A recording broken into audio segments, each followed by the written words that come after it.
Good evening. Thank you for attending this regular meeting of the Board of Trustees of Little Elm ISD. Today is February 19th. We will call to order at 6:30 p.m. in Zeller Center for Learning and Leadership. First up, please stand for the Pledge of Allegiance.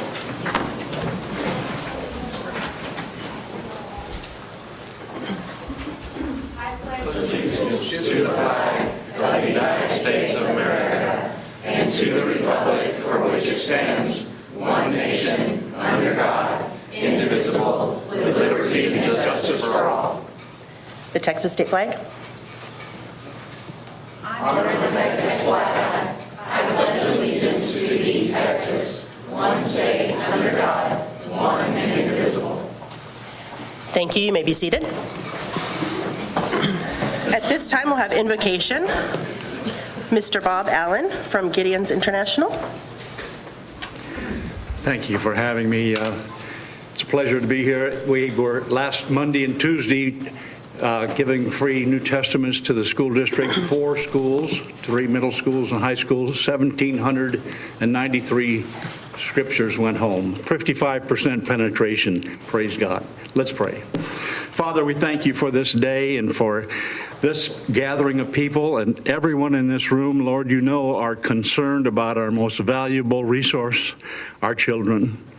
I pray, Lord, that you'll watch over us, that you'll give us wisdom, especially, Lord, in the area of campus safety.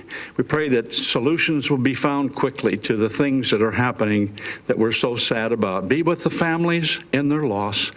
Bless this meeting and give the leaders here wisdom in Jesus' name. Amen. Amen.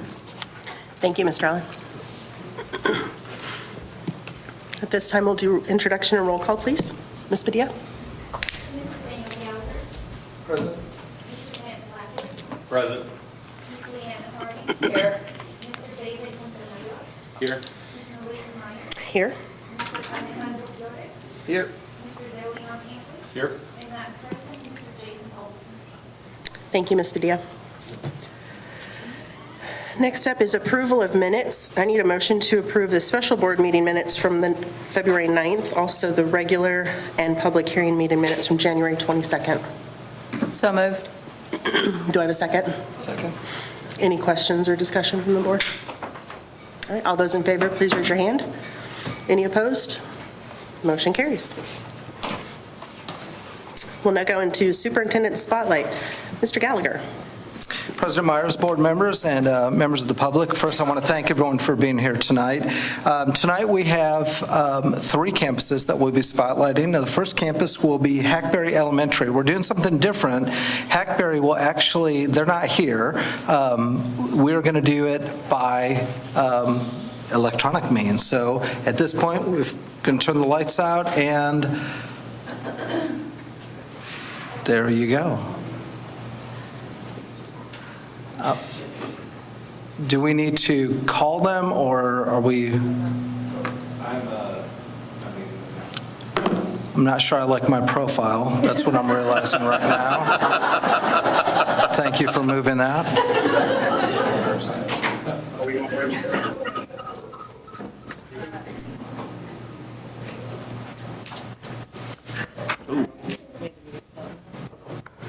Hackberry, can you hear us? I feel like we're talking to the space shuttle. Mr. Richardson. This is Stephen Richardson. I'm the principal here at Hackberry Elementary. Wanted to just thank the board members, Mr. Gallagher, our community, for spotlighting Hackberry tonight. Can everybody hear me? Yes. I think we have everybody. And so I want to take a little bit of time, and this is new, this is unique. I want to take a little bit of time to kind of show you a learning space that we created this year for Hackberry. We knew that we wanted to create a place that students walked into that they were excited about learning. They were able to be creative, they were able to be innovative, they were able to think outside the box. And so we, with the help of many, were able to create an area. You're going to get to see some of the areas that we were able to create. And so a couple of people I'd like to thank for their help. CoServe without CoServe's help, and then our education foundation, none of this would have been possible. We have a lot of we've created a lot of innovative and creative things for this space. And so I want to go ahead and kick it off. Our first one here is our Logo News Network. We start every day with our announcements right here. We have a green wall. We have an opportunity for our students to see and to use our green wall to create products, things like that. As you know, this is Melanie. She's one of our Logo leaders, and we have Ms. Whitehead, our assistant principal here at Hackberry. And so we spend every day starting our day with the announcements.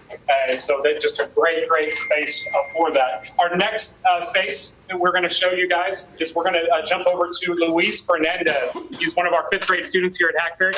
He wants to talk to you a little bit about one of the things they do within the makerspace. I'm showing everyone right here. This is my group, and then I'm showing them how to solve a puzzle cube. And I'm showing them 6 algorithms so they can solve the whole puzzle. You first start with the white cross, and you go on with the corners. After that, once you solve the whole face, then you can start with the 2 layers over here.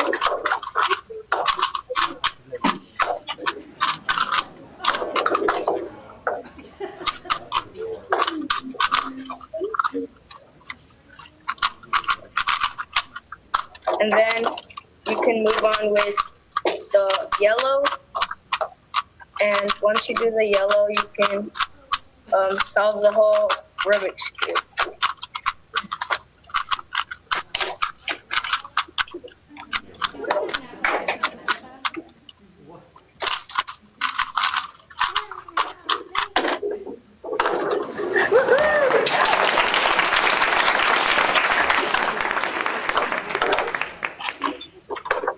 Our next, one of our next spaces is our Spiro station, and Ms. Ratliff, she is our librarian here. She's really been the lead innovator in creating our makerspace, and she's going to describe what these students are going through in this station.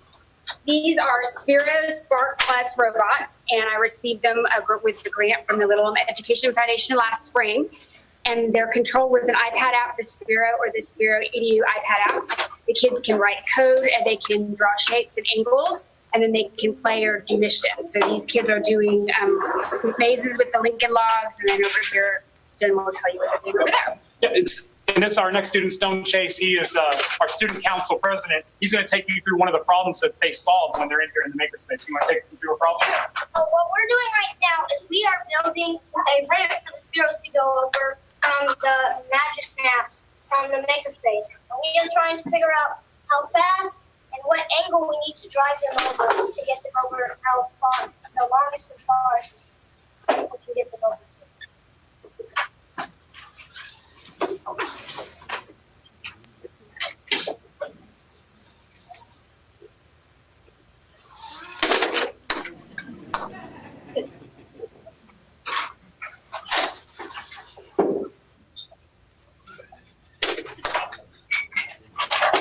And one of the next rotations is one of our first grade students, Samil Brown, and he's taking a computer apart. And so you want to kind of describe, this is one of our parents, Mr. Brown, he's going to describe kind of what we're doing here in our engineering station. So at our engineering station, what we're doing is just defining what it is that we have before us, so identifying our problem, looking at a process and how we solve the problem. So in this case, we're taking it apart, seeing all of the parts, what they look like, and how to best take things apart and put them back together. And then that's this next part, seeing those parts, putting them together, understanding through memory. In this case, because typically we go through a process, document and take pictures and make sure that we know everything, every place that it goes. But in this case, it's by memory. We're going through and taking it apart and putting it back together. I've done this a couple times, and these guys, they're into it, quiet and ready.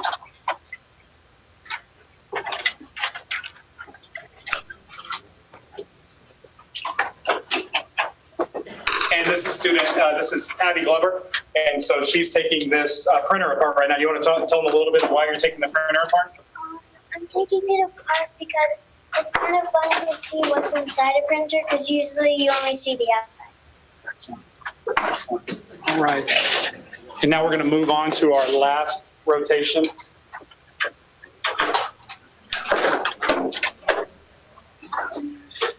And so this is our problem-solving station. And so these students are given a problem. Ms. Northcutt here, she's our math science specialist on our campus. Do you want to kind of talk about what's happening here at this rotation? Yes, so these kiddos are actually taking on a Lego challenge.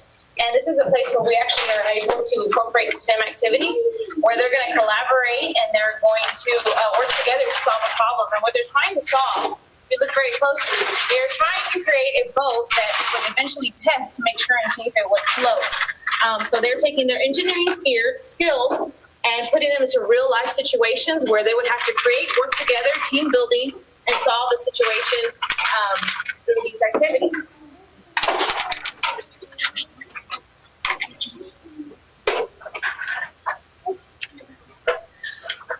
And these are just a few of the activities that happen on a weekly basis here at Hackberry with our students. I want to thank again board members, Mr. Gallagher, and we just want to thank our parents. We want to thank the students that participated tonight.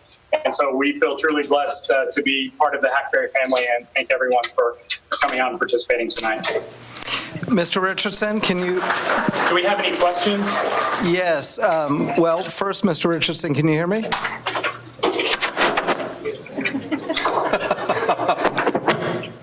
Can you hear me? I guess not. Okay. We have a hard time hearing. Is there any questions coming through? Yeah, well, first, From the camera? Mr. Richardson, if you can hear me, I'm going to talk as if you can hear me. I want to thank the We can hear you parents. guys now. Sorry, we had our Okay. TV down on this end. Okay. Do you all have any questions? Yeah, Mr. Richardson, this is Mr. Gallagher. The first thing I want to do is thank the students and the parents for being there to support you tonight. That's it. Thank you guys so much. Yep. Okay. And again, we're not able to hear on that end. Maybe it's just my Thank you microphone. guys so much. We Okay. appreciate your time tonight. Thank you.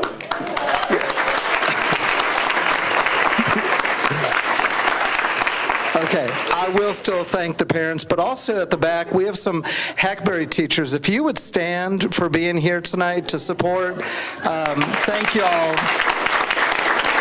And you're my proof that I was actually thanking and talking to Mr. Richardson. So thank you all for being here so much. Do you have any comments? Do we have any board comments about the things that you saw there? Any comments? I'm just thinking that's awesome. Straight into CTE. It's amazing to see the kids do some of the things, we've been searching to do for a very long time, particularly the hands-on opportunity, the CTE and the STEM. So we have a great opportunity for our kids, and I'm very happy to see that. So thank you very much. Thank you. No, I agree. I think I love the programs that they have. I love the fact that they utilized money from the Education Foundation. I think that's great, and put it into effect right away. So I loved it. Yeah. Very good. And again, thank you, Hackberry teachers, for being here. And I'll say, Mr. Richardson, being a brand-new principal, you would not know it when you go to his campus. There's so many great things happening there with just obviously the makerspace. When he came and said, we're going to put a makerspace in, of course, we said, what do you need to do that? And he just ran with it. A lot of support from the community. Very proud of the things that are happening there. So again, kudos to the teachers for your support. Thank you all for being here. And we're going to move on to the next one. I want to call Miss Virginia Gwynn, the principal of Brent Elementary. All right, I'm going to call her out and my tears up.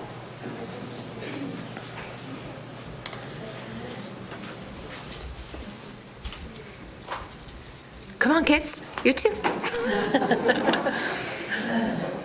All right, good evening. I'm so excited to be here to spotlight Brent Elementary. And when we were notified that we would be up here in February, I was trying to figure out what would be a great way to spotlight the wonderful things that are going on our campus. And I felt like that I really wanted to give an opportunity to highlight our GT students in the program that we have on our campus, and also what Miss Roxanne Clark is doing. So I'm going to turn it over to her. Thank you. Good evening, everyone. I'm so excited to be here for our GT kiddos across the district. We have Brent represented here, and these three did a fantastic job.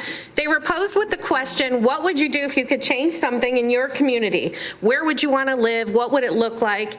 And then from there, they took off and began researching, became an expert in their field to teach their team about what was going on. They worked on 2D maps. You'll see a 3D map over there as well. They had to create their own town charter with their name and their founding goals, and then they had different sections that they worked on. So I could not be more proud of them and the effort that it took. And we have some pictures over there too to see from beginning all the way through the fruition of completing the city themselves. So we'd love to invite the board members up to take a look at it. This is part of the Texas Performance Standards Project, which is part of the curriculum that Texas uses. And Little Elm has chosen to do that, has done it for a number of years. And this is one of their favorites, I think, to do, because they really, the sky's the limit. Whatever they'd like to put in there, you'll see some really unique features. So without further ado, if you'd like to join us over there, we'd love to show you. And while they're walking over, I want to thank Roxanne. She is one of our amazing GT teachers in the district, and the work that she does is really, really impacting not just these students, but students across the district. So thank you, Roxanne, for your leadership on that.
We made it the largest river in the world.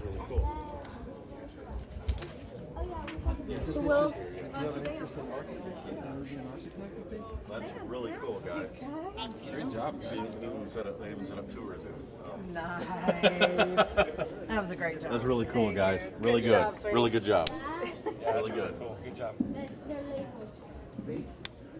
That's a lot of work, guys. What was the major thing that you wanted to change in your community? Good, okay. Yep, here are our guest speakers. They asked us if we reached out to anyone, and I told them like one of them told us about the birds where like Josh did. And everything? Yeah, that was amazing. Wow. Two of them. All right, and so we're going to get a good job. So what is this? Thank you very much for having me. A monorail. Have you ever seen a monorail?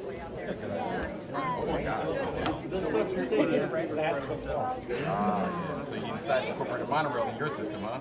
Yeah, the top, most of them. There's one in Irving. Your homes? Do I get homes? Yes, they're homes. They even have their addresses on there. And I forgot to mention, we had speakers from the top of Little Elm come out. You'll see them in the picture. Oh, very nice. So they really got an idea, like the food plan and how you start some things. Well, actually, this have to revise it. So you had to do a lot of research then. Yes. What was was that the fun part, the research, or actually building? The building, yeah. You guys enjoy the drawing? Yes. This was one of our favorite parts. We found a really cool 3D video, an aerial video, and you can see the bird here. That was one of the things that they did. And then some of our cities have like a super cloud center. Oh, you gotta have Okay, now that's my favorite. Thank you. You gotta like to see. Mansion 1, Mansion 2, Mansion 3.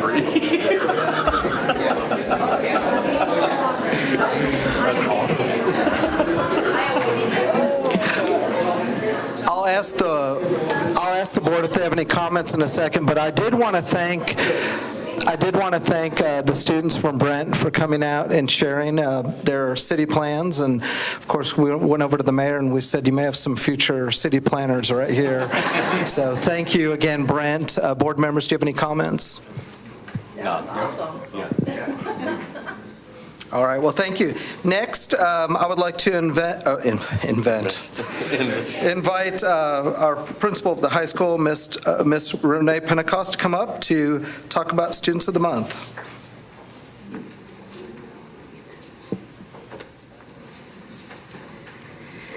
Good evening, Mr. Gallagher, board. I appreciate each month you giving me this opportunity to introduce you to a couple of the bright lights that make my job a pleasure.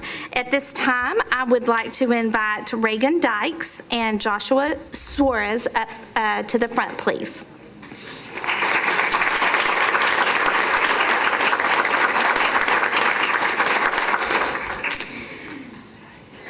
Come over here. Okay, so this is Reagan. She is currently a junior. She likes science. She's thinking about maybe forensic science when she gets to college. She hasn't quite worked that all out yet, but she is on our varsity soccer team, has played soccer for Little Elm ISD since 7th grade, and club soccer since 3 years of age. She wants to play in college and is already committed to St. Edward's in Austin. She's a current National Honor Society member, and one of the things she likes about Little Elm High School is that she has teachers that really make positive connections. And as you can see, all of her teachers wrote back really wonderful things about Reagan, so I'm just going to choose a few of these to share with you. Her culinary teacher, Miss Sanborn, wrote that Reagan is such a great kid. She is hardworking, smart, not afraid to get her hands dirty, and just all around awesome. She's a great team player. She works well with anyone she is partnered with in the kitchen. Reagan will watch something I do in the kitchen and can duplicate it perfectly. Can't say enough good things about her. Then Ms. Hammond, her business teacher, wrote that Reagan arrives to class on time and always has a great attitude, regardless of the lesson planned for the day. She is polite and always willing to help her classmates. Reagan is especially attentive and is the student that I can actively observe processing information as she receives it. As a result, her assignments and projects are of high quality. In addition, she not only illustrates excellence in the classroom, but is also through athletics. Reagan has done an outstanding job balancing her role as a student athlete by managing her time in order to maintain A's in my class, even while absent due to participating in extracurricular events. Reagan is well deserving of this recognition, and I know she will continue to lead by example and represent our school with class on and off the field. Congratulations, Reagan.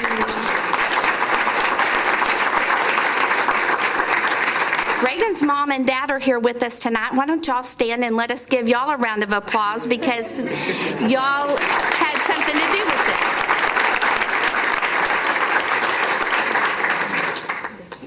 Thank you. If you just wait right here, we'll take pictures in just a second. So next, I would like to introduce you to Mr. Joshua Suarez. Joshua is a freshman, and this is pretty special because if you think about all of the students that I get to introduce y'all to, it's unusual for a freshman to catch the attention of so many teachers. Well, Joshua is an exception to that, and he already is making an impact in our athletic training program. Just this month, he was named one of the trainers of the month, as well as at the football banquet, was named newcomer of the year as a football trainer.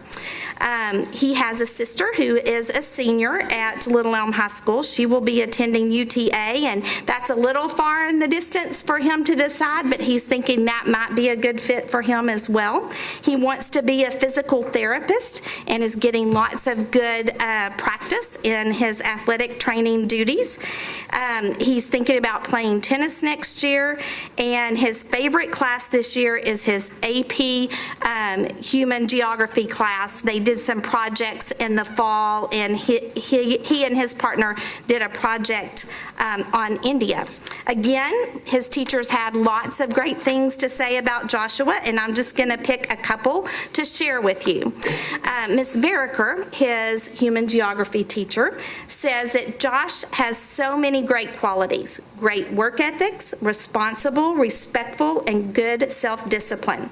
But what sets Josh apart is how quickly he can make friends and is well liked by all his classmates. He has compassion and empathy towards others. He is cooperative and well-rounded, always happy, and a pleasure to be around. I enjoy our conversations, and his laugh is infectious.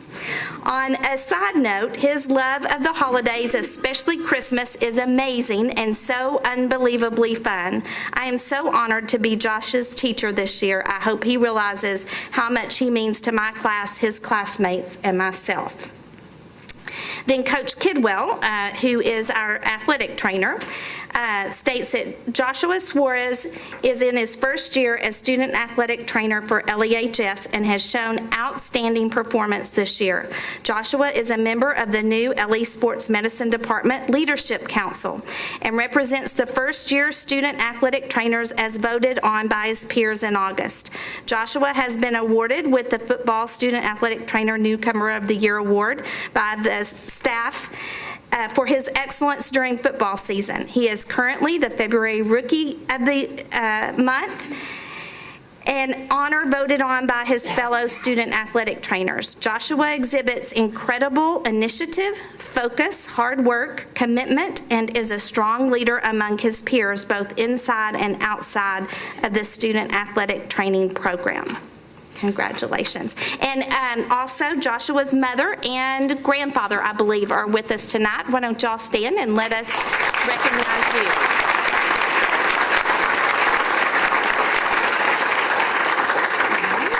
There you go. Cecilia, there you go. Let's step over here.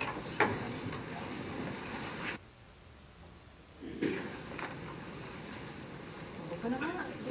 Ready? Go.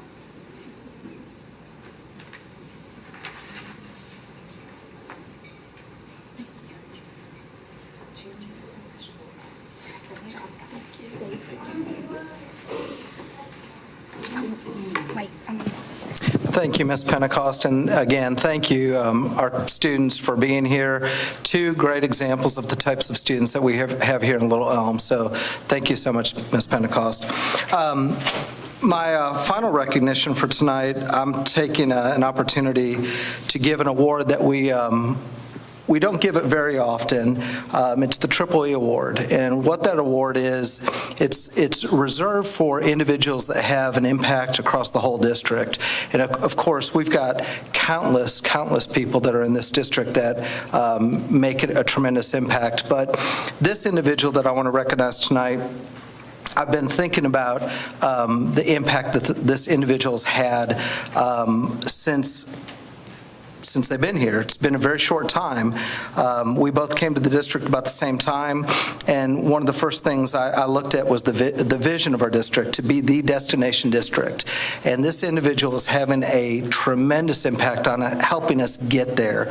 And without further ado, and I'll talk about this individual as they come up, it really won't be a surprise when I call this person's name because of the work that he does on a continual basis, whether it's with the Education Foundation, whether it's the expansion of CTE, the food trailer, now with marketing of the district. I want to invite Dr. Tony Tipton to come to the front. And,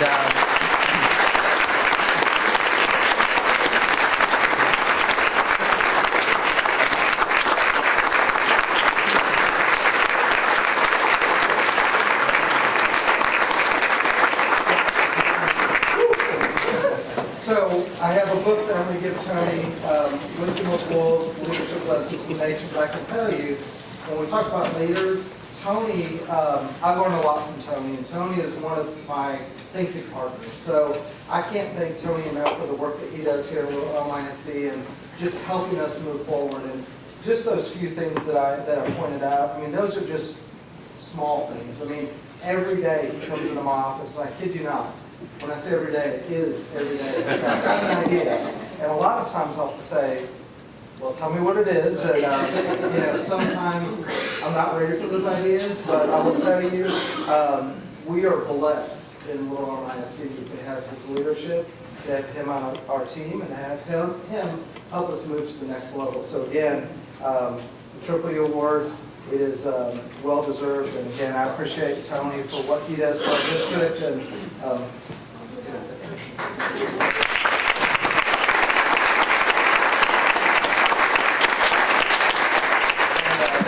I think you actually have members of your family. Yes, I see some sneaky guests came in back there.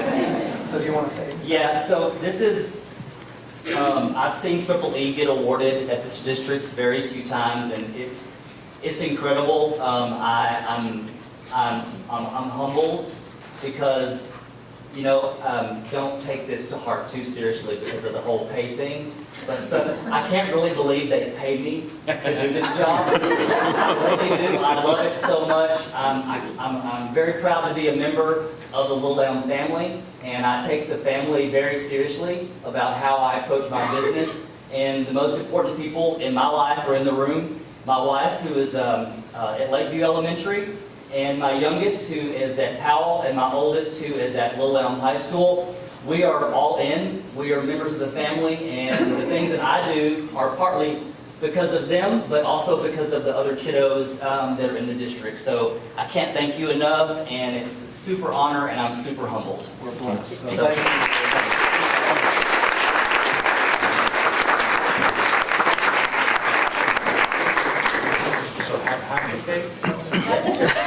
That's the shortest I've ever heard that man talk.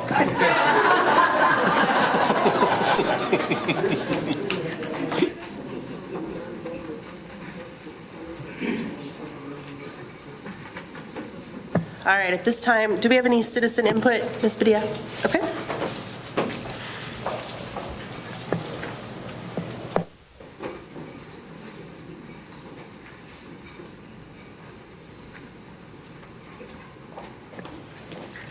All right, at this time, we have Ms. Sandra Lohr. If you can please come up. You're allowed to have no presentation shall exceed 5 minutes, so I'll start the timer. And if you can, just please state your name and address for the record. My name is Sandra Lohr. I reside at 4913 Lasso Lane in McKinney, Texas, 75070. I'm a former member of the Little Elm ISD Education Foundation. I prepared some remarks because I want to make sure that I didn't forget anything, so if you'll allow me. This was given to the Board of Trustees earlier this evening. To the Board of Trustees, Little Elm Education Independent School District, In the summer of 2016, I was invited to consider joining the Little Elm ISD Education Foundation as a board member by Randy Farmer, one of the founding directors of the LEISD Education Foundation. At first, I was hesitant because of a lack of directors and officers liability coverage. However, Randy persisted, ensuring me that he would lead the charge for this type of insurance. Later, after several more meetings with Randy, I agreed and attended a formation meeting on August 24, 2016, at the Little Elm Recreation Center to meet other potential board members.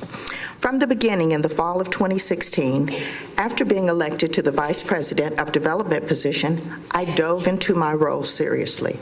One of the first initiatives that I developed was the Coffee with the Superintendent. This effort was to bring the parents and the business community into an informal setting and learn firsthand about the foundation and its support of the district. Much to my surprise and absolute delight, I was recognized at this first coffee by former Superintendent Dr. Lowell Strike and received the prestigious Little Elm ISD Excellence Award. My next initiative was to gain a successful partnership with the Texas Legends for an LEISD night in February 2017 at one of their home games. This initiative and relationship led to the first ever summer internship for an LEISD student with the Texas Legends in the summer of 2017. Dr. Tony Tipton partnered with me to meet the leadership team at the Texas Legends and get this program started. Further initiatives for fundraising included the development of a fundraising toolkit to partner with local retailers, including Amazon Smile, Kroger, Tom Thumb, and Five Below. I also made a recommendation for an annual gala to recognize outstanding teachers and students and suggested that it be held here at the Zeller Center to defray operational costs. I offered to develop sponsorship opportunities with local businesses to underwrite the cost for such an event. By mid-March of 2017, the previous president of the foundation, Ed Griffin, began his campaign to usurp me of my role and supplant Beth Caldwell as the VP of Development. In a phone call initiated by him, he asked if I would consider the role of Outreach and Events VP. I humored him and said I would consider it, but at the next board meeting on March 21st, I indicated that I would not relinquish my position as I had a proven track record in development and would benefit the foundation most by remaining in the position that the entire board approved for me. This is indicated in the March 21st, 2017 board minutes of the foundation. From April through August of 2017, Ed Griffin continued to make disparaging comments during my presentation to the board and even managed to recruit other members of the board, including Amy Hillock, in an attempt to thwart my efforts on behalf of the foundation. I even received an email from Amy Hillock apologizing for her poor behavior at a board meeting where Ed led the charge to dismantle my efforts. I accepted her apology as I wanted to continue to work with the foundation. As we entered the fall of 2017, Ed and I were barely cordial at best. We both avoided one another. In September, during an LEISD Education Foundation board meeting, Dr. Gallagher presented a PowerPoint presentation about the benefits to the district from the proposed bond election. Afterwards, Ed Griffin announced, in quite a braggadocious manner, that he would be heading up the Wolfpack fundraising initiative. I voiced my concerns then that our fiduciary role might be construed in a negative manner if we were actively and publicly participating in the bond initiative. He further stated that he had to raise $20,000 for the Wolfpack. Later, the board learned that Ed Griffin and David Montemayor had surreptitiously funneled funds through the LAISD Education Foundation bank account to the Wolfpack without board approval or even knowledge of such a transaction.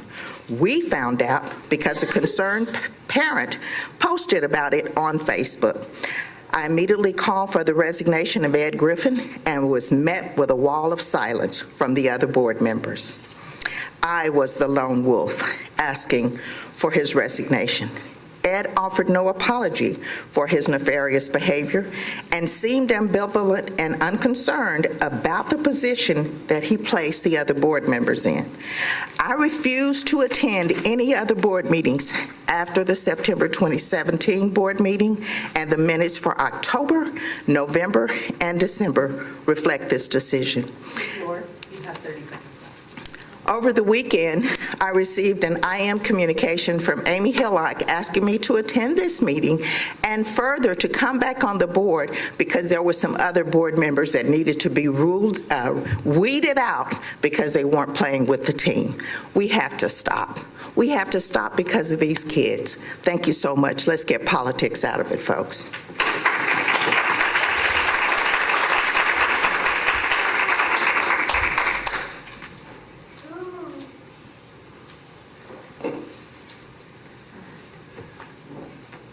Any additional citizen input, Ms. Speed? All right, at this time, we'll do reports of the superintendent. We are going to move up item B, Mr. Roberts first, with the introduction for new LEISD leadership positions. Thank you, Board of Trustees, Superintendent Gallagher.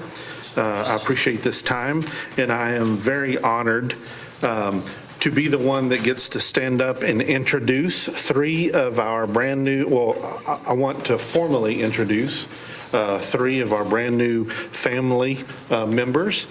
And so I get to spend just a few minutes doing that. So first up, I would like Mr. Ryan Contreras to come up here, please.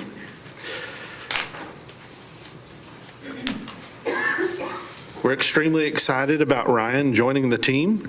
He officially started this spring semester, and he has fit right in to carry the torch, so to speak, and move our vision and mission forward. And so he'll be joining the team as the district coordinator for career, technical education, fine arts, and electives, kind of a rather lengthy title, but a very important one, so we're extremely excited that he is here.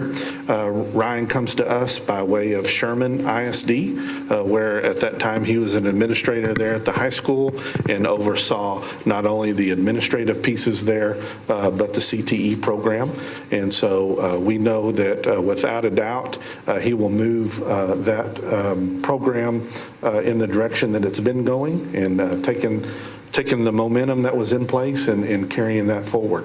Also, I will say that I'm very honored to announce that Ryan served for the United States Marine Corps Reserve as a sergeant in the 4th Tank Battalion in San Diego as well. So, yeah. And also had a stint as an educator in California before coming to Texas. So I'd like to formally introduce Ryan Contreras.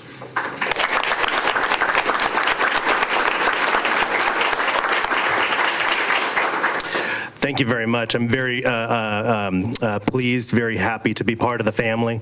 As I already knew, but it was reinforced tonight that I have very, very big shoes to fill. So I didn't plan that, I promise. Thank you, Mr. Gallagher. So thank you so much. I'm very excited to be here and working with such a great family here. So thank you so much. Welcome.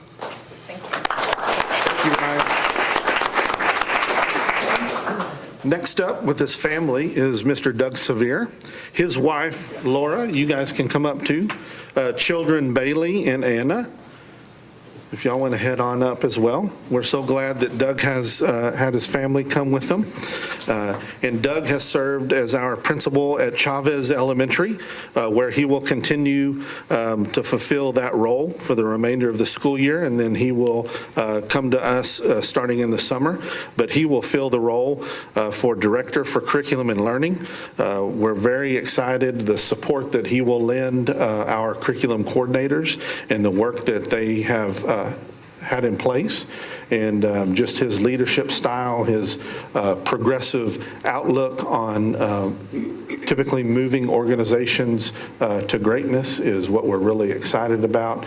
I believe in Irving ISD, he even led a campus to become a blue ribbon school, and then from there did a stint in Eagle Mountain Saginaw ISD where he led a campus to some tremendous progress. So we're very excited about what he brings in terms of leadership, character, and just enthusiasm and excitement to our Ed Services Department here at Zellers, and we're excited to see what he can do for all kids in Little Elm ISD. So Doug Sevier.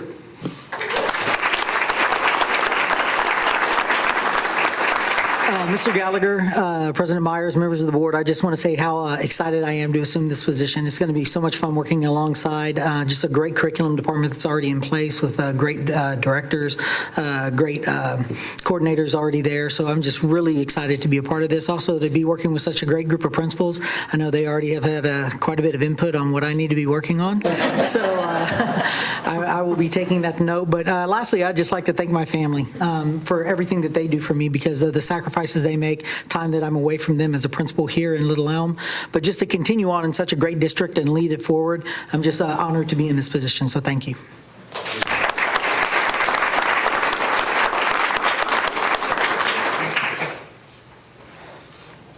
Thank you, Mr. Sevier and the Sevier family. Moving on to our last new family member, and that is Mr. Rick Martin. We're so fortunate to have Rick join our team. I'd like to introduce him as the Executive Director for Construction and Operations. He has served Dallas ISD for the last 5.5 years as project manager, where he was overseeing 80 or more projects at any given time, from new school construction, current school additions, other facility projects. He also had a stint in Eagle Mountain Saginaw ISD, has 30 years of experience with project development, design, construction, renovation. So his level of knowledge is just impeccable, and we are very excited to have Rick join our family. And I went and had the luxury of meeting him as soon as we got back from the Christmas break, and just had an enjoyable time kind of soaking in his knowledge and his experience. So he's just going to be another incredible addition to our family and doing great things for the kids of Little Elm ISD. So Rick Martin.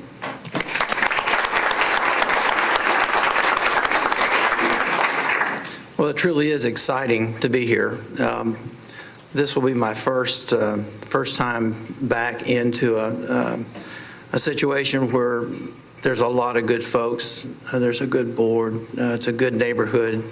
I've been able to visit some of the schools. There's a lot of excitement out on the campuses, and that's good. This is my third time as an employee of a district in this type of a position, and I'm looking forward to it being the best. I thank you very much for allowing me to be here and give me the opportunity to help make this district a little bit better. Thank you.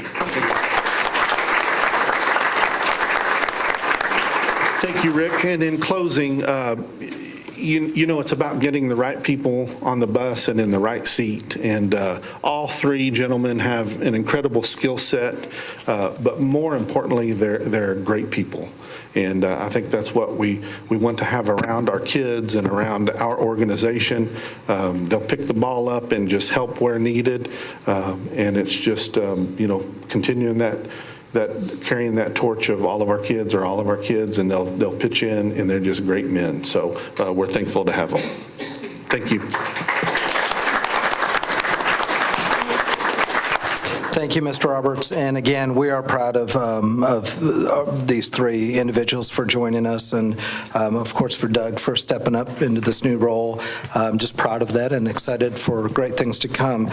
Next, I'd like to invite Dr. Cindy Micka up to talk about our commitment to excellence process. And I will tell you, about a year ago, I actually went to, I think I started with Dr. Tipton, as a matter of fact, so he played a role in this. And I sat down down with Dr. Tipton and Dr. Glover, and I said, one of the things that I feel we're missing here is a continuous improvement model and a process that we can put in place to help us really move the district forward. But more importantly, a lot of times you hear about continuous improvement models and systems. They become very cumbersome, and they become more about a process or more about the system than the actual results. So I sat down with Dr. Tipton and Dr. Glover. We spent about 2 days just really mapping out what this could look like. We brought Dr. Mika in, and Dr. Mika, she's really run with it, and she's now leading it, so I want to thank her for this. And she's going to give you an overview of where we're at as a district with this. All right. Thank you, Mr. Gallagher and Board President Myers and board members.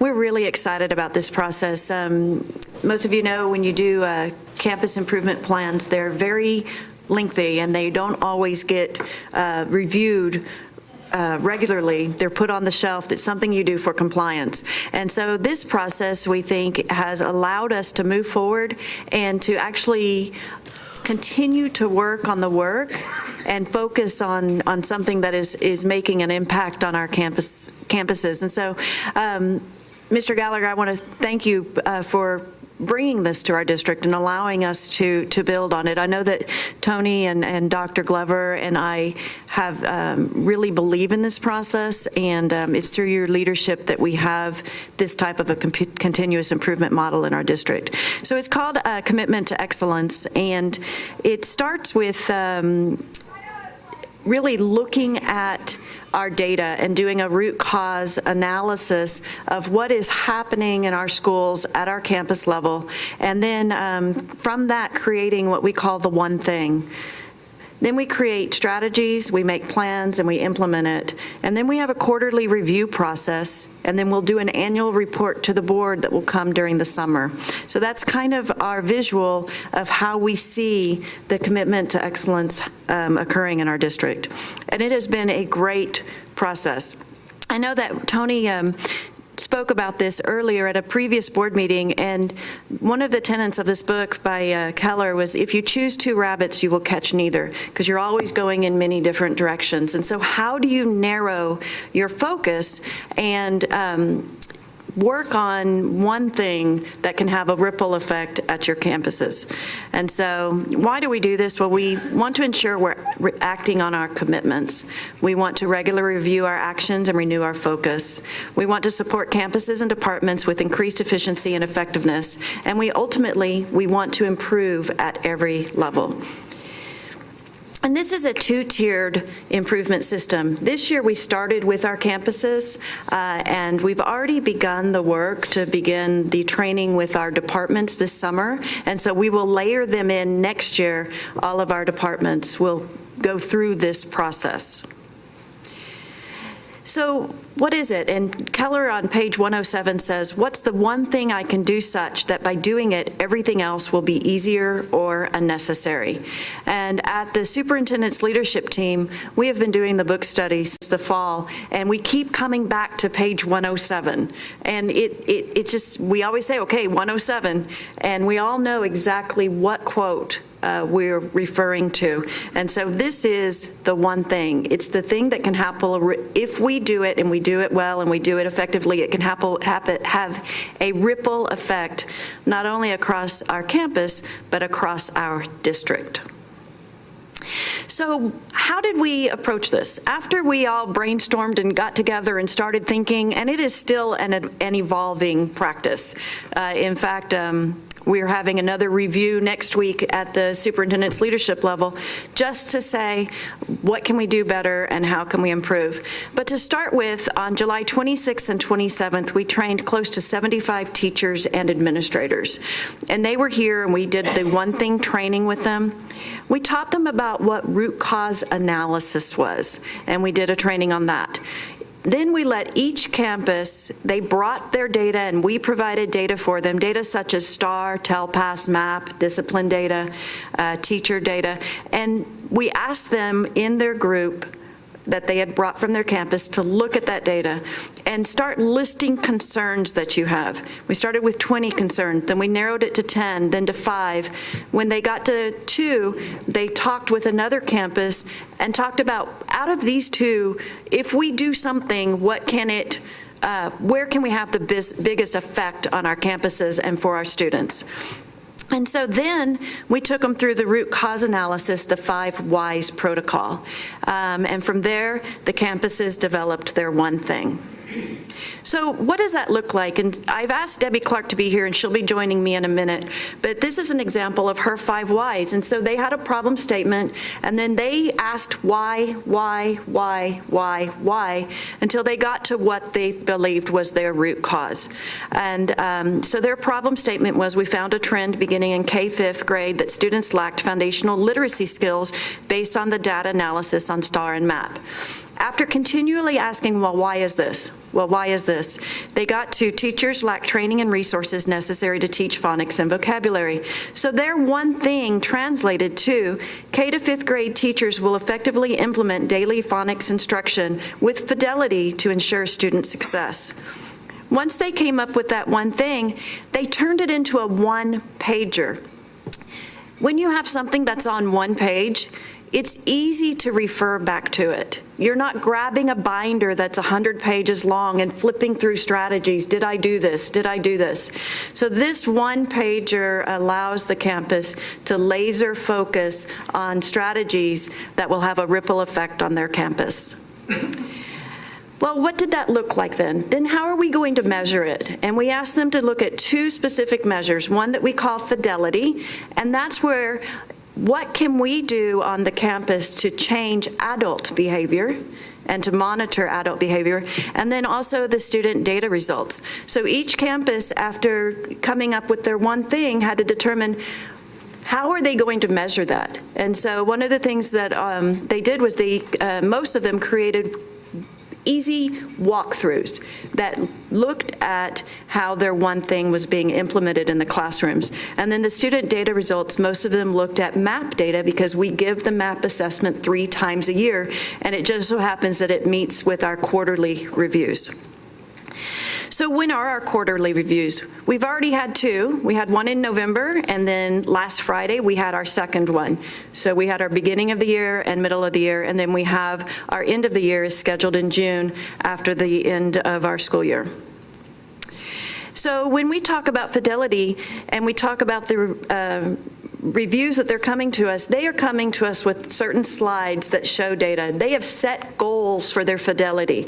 They have set goals for their student measures, and they're showing us, are they below their goal, near their goal, at their goal, or above their goal in their student measurements. And then the most important part, and I'm more excited about this than anything else, is the commitments piece. We ask them, what do you need from us? And some of them already come pre-planned about what they want to ask us, and sometimes we have to really talk about it, and is this something that we're doing already, or is this something that we need to do for you? And we make those commitments to them, and at the next review, that is the first thing that we will review. Did we meet, as a district, the commitments that we made to you? And it holds us accountable at the district level for supporting our campus principals. And then sometimes we have commitments for them that we want them to make for us between that review and the next review. And so we document this in our commitment process. But I have asked I've asked Debbie Clark to come forward because I used her school as an example, and I want her to speak to you about how the commitment to excellence process has worked on her campus and has changed how she addresses continuous improvement. Debbie Clark, principal from Oak Point Elementary.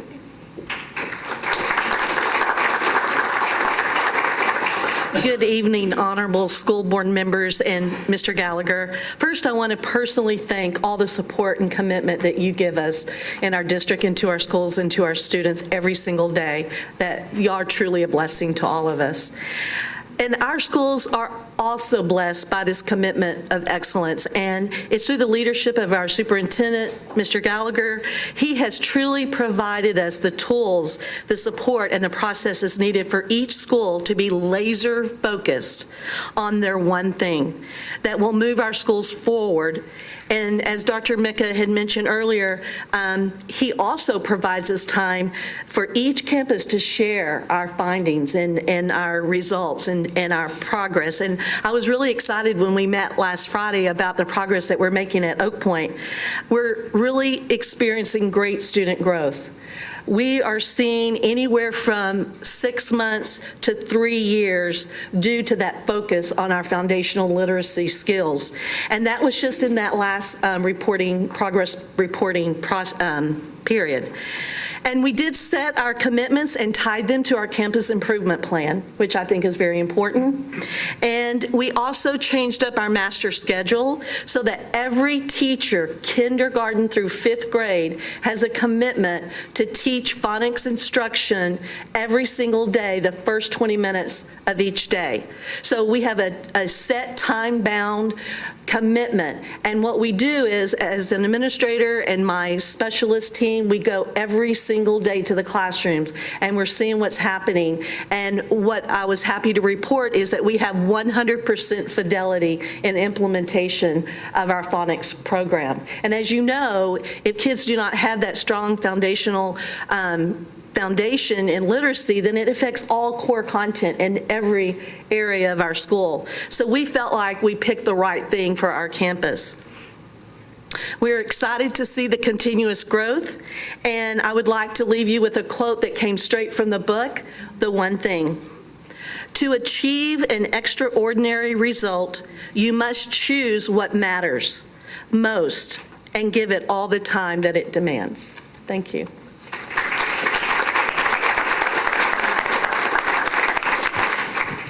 Thank you, Ms. Clark. All of our principals are engaged in this, and we have a whole realm of one things, and we will be presenting those to you in our annual report.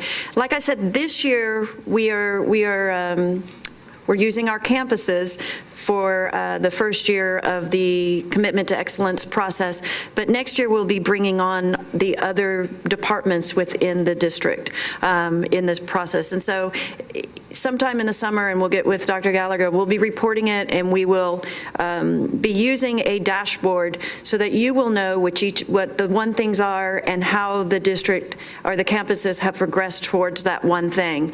And it's not that the one thing is changed every year.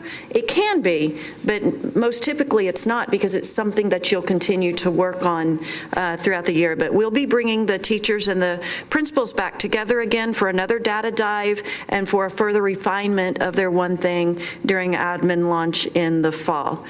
And one of the areas that, you know me, I always like to show you new technology. So we have the learning management system that we use in the district called Canvas.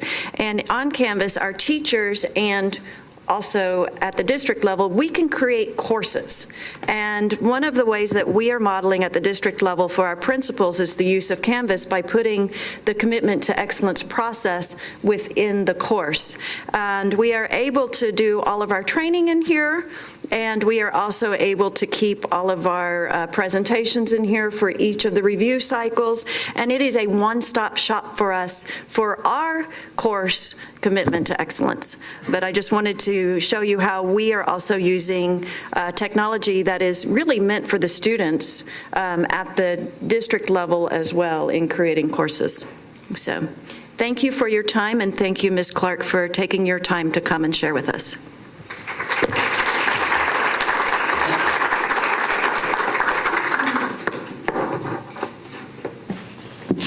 And I also want to thank Dr. Mika for your work on this and leadership on it, Mr. Ms. Clark, thank you for coming. The beauty of this process is it's really campus-specific or department-specific. So what you heard from Ms. Clark, you would not necessarily hear that from another campus, because the thing about a school district, no matter the size, if you have more than one campus, you're going to have different campus needs. And what we want to do is make sure we're supporting every single campus with what their specific needs are. You know, all campuses are different, and we're just very, very proud of the work that we're doing right now. And I do believe in this process. I believe this is the type of process that will help us move to the next level. So again, thank you for your leadership and work on it. So thank you.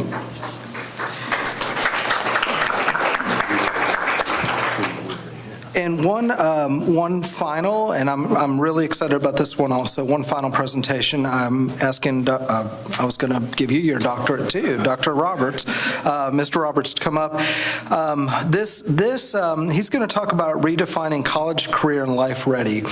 One of the things we sat down, I don't know, maybe it was 6 months ago, Mr. Roberts and I were in my office, and we were talking about, I think I was talking about my son, and you know, he's a senior now in high school, and really, when we talk about what it means to be, and we would hear career and college ready, nobody really can articulate what that means.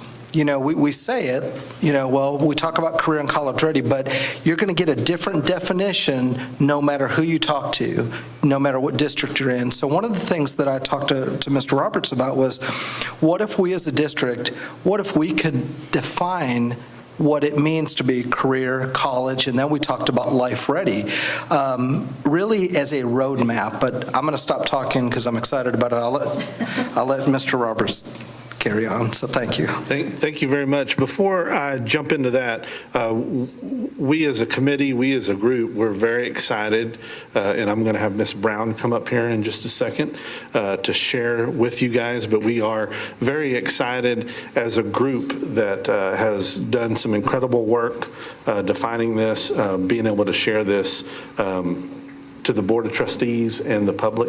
But before we do that, I too want to thank Dr. Mika for her leadership with commitment to excellence. It really helps us as an executive team. It holds us accountable, and we have the exciting time of getting to spend all day with our campus principals, which always cheers me up, and hearing the great things that they're doing as they're checking in, but also allowing us to know exactly what we need to do to support them. So thank you, Dr. Mika, for that. Like Mr. Gallagher said, probably about 4 or 5 months ago, we started discussing and kind of talked about learner profiles, talking about graduate profiles, how through our experiences, sometimes those kind of get put on the back shelf, kind of collect dust. It's common terminology that we have seen other places that you know, we can't really define what that might be. And so then we really focused in on the awareness piece. And then we went right to, well, what about, like Mr. Gallagher said, what about defining college, career, life ready? And how we can all kind of have the same universal terminology, and how that can be an incredible resource and roadmap, not only for our students, but for our parents alike. So I'm extremely excited because we kind of got together a group of people, and we have met 3 times.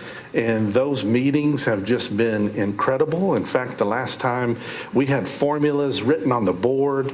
I had a headache after the meeting was supposed to last 30 minutes, and it lasted 2.5 hours. But we came up with some incredible information that I think will be so helpful to our kids and parents. Before I bring Ms. Brown up to have her go through kind of this website, I want to thank the group of people that really have done the work and put the legs to this plan. And obviously that is Keisha Brown. She's here tonight. She's our K-12 Director for College Readiness. And so she's got some incredible insight. Dr. Glover, Dr. Mika, Dr. Tipton, Kelly Carr, one of our principals. She was here earlier. I think she stepped out. We have Renee Pentecost, our high school principal, has been a part of that group. Brandon Thompson, who is our Director of Data Processing and Informational Services, and then Denise Jensen, our Director of Guidance and Counseling, and then the one that everybody loves, which I just can't believe that in 3 short months, this work that we put together is already in the form of a web page. Now, this is hidden right now. It's not released, but Casey Bain is just incredible and kind of designed this. And so just an incredible resource. And so at this time, I want to say thank you to all of you guys and the work that you've done and the time that we've spent together in the think tank. And so I really appreciate y'all. I'm going to step out of the way and let Ms. Brown come up and kind of take you through this exciting little journey. Thank you, Ms. Brown. Thank you, Mr. Roberts. Now, I will say that I am excited. I might jump in here every now and then. It's fine. I'm very excited. Thank you, Mr. Roberts. Thank you, Mr. Gallagher. Thank you, Board, for giving us an opportunity to share this information with you that our entire committee is so excited about. When we got the charge from Superintendent Gallagher and Mr. Roberts to come up with a definition for college, career, and life ready, it's like you said, you could get different definitions everywhere, but I'm so excited to share with you guys a piece of what we've been working on. So as you can see here on this webpage, we have, of course, college, career, and life ready, and then our purpose statement. Little Elm ISD will equip students with the skills necessary to be competitive in the current and future job market by offering a broad range of relevant pathways, exposing every student to collegiate opportunities, building career connections, and enhancing life experiences. And so again, this will be available to our parents K through 12. This is something that our parents and students can look at and say, compare where they are and compare where they want to go based on what their goal is for their own life after high school. So here's the exciting part. So you'll look at our college ready indicators and our mission for our College Ready. The goal of College Readiness Program in Little Elm ISD is to expose every student to the opportunities available to them for higher education. It is our belief that this exposure will empower our students to make educated decisions about their future. And so we'll kind of go over our College Ready indicators just a bit. I'll touch on them in essence of time. We believe that our students are college ready if they meet 3 out of the 4 indicators listed below, and you guys can see those are one of those college level courses, either advanced placement, taking a course and passing or making it 3 or better on that AP test, dual credit college core content, of course passing that course, and then a dual enrollment course, which is our on-ramps courses. Algebra, taking the Algebra 2 course and of course passing that course, having a GPA of at least a 2.8 or better, and of course the college readiness placement assessments, either the ACT, the SAT, or the TSI, which is the Texas Success Initiative, and those are the qualifying scores there. We included the TSI because of course some of our students will plan to start off at a 2-year school, and no matter what school you're planning to attend in Texas, you must meet those requirements for TSI, so that's why we included those. Our career ready indicators, the goal of the Little Elm ISD Career and Technical Education Program is to provide meaningful learning opportunities for the students using relevant programs of study while exposing students to career and industry experiences to enhance their opportunities for future success. And you can see our career ready indicators. We believe that students are career ready if they meet 3 of the 4 indicators listed below. 90% attendance rate. We all know that coming to school is very important. It's a very important part of preparing yourself for the real world. And research shows that attendance means a lot as far as students progressing to the goal of graduation and progressing on to matriculating to college. Workplace learning experiences, practicum courses, industry certification, and coherent sequence of career courses. And then co-curricular, extracurricular participation in school. It's not just about what's going on inside the classroom, but also outside the classroom, very important. And then 25 hours of community service. We know that colleges and careers careers are looking at that, especially scholarship opportunities are looking at what students are doing to give back before they even get into the community. So that community service is very important. We'll move on to Life Ready indicators. Being life ready means students leave high school with the grit and perseverance to tackle and achieve their goals. Students who are life ready possess the growth mindset that empowers them to approach their future with confidence, to dream big, and to achieve big. And so basically our life ready definition is a combination of our college and career ready. And so we believe that students are life ready if they meet 5 out of the 8 indicators listed below. And again, it's just a repeat of the college and career ready indicators. Now hold on to your seats. So this is a look at our sample dashboard, and this is what a parent can look at. So even if you're an elementary parent, we can provide you with this, and I'll kind of go through it again in an essence of time, not to hold you guys, really long, but you'll see the indicators to the right-hand side, and we went over those. But to the left-hand side, we will be able to provide you, and these numbers that you see where you see college ready 34.9%, career ready 63%, and life ready, those numbers are just placeholders, okay? But we will be able to provide you with what the previous class at Little Elm High School looks like. So if someone is coming into our district and they want to know, kind of like our school profile, if you've ever seen that, it talks about the colleges that our students attend, the percentage of our students that attend 4-year versus 2-year colleges, the number of AP dual credit honors courses that our high school provides. This is another tool that parents can use to look at.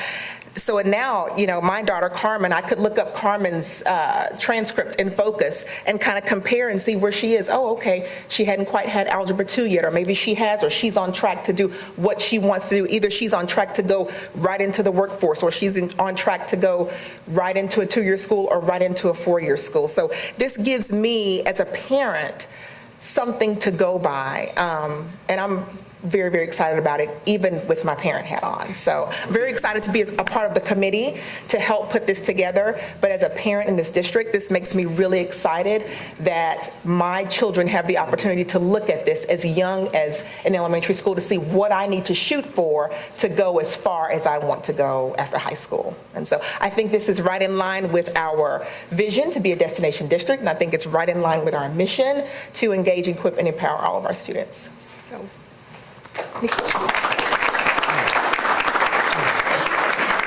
I saw Mr. Roberts getting antsy. Were you going to mention about the... Yes.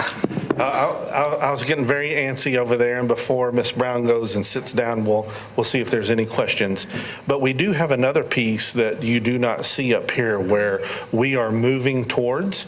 And so Ms. Brown talked about this profile that you can actually, it's a static dashboard that a student along with their parent can sit and kind of compare of the progress and where they are in terms of college, career, life ready. It gets even better than that.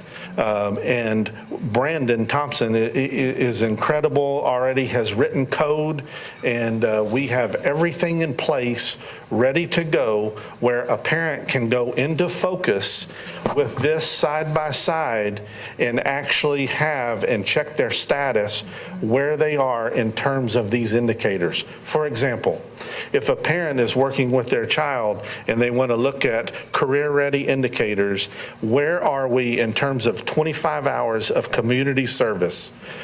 We already have code written, and it'll pull information from Focus and actually give a green check if they have reached that, or a red X if there is still work to be done in that area, which is incredible. I don't know how many high fives that I gave him and all kinds of stuff. And Dr. Mick was there. You're going to talk about Brandon, aren't you? And I was like, oh yeah. So that's where, just want to kind of give you a little taste of, we'll have that in there as well, which is just going to be unheard of and an incredible experience for our parents and for our kids. So just really excited to work along this group of educators, and it's just, it's fun whenever, you can craft something like this for our kids. So anyway, any questions for Ms. Brown or myself? Yes, sir. You.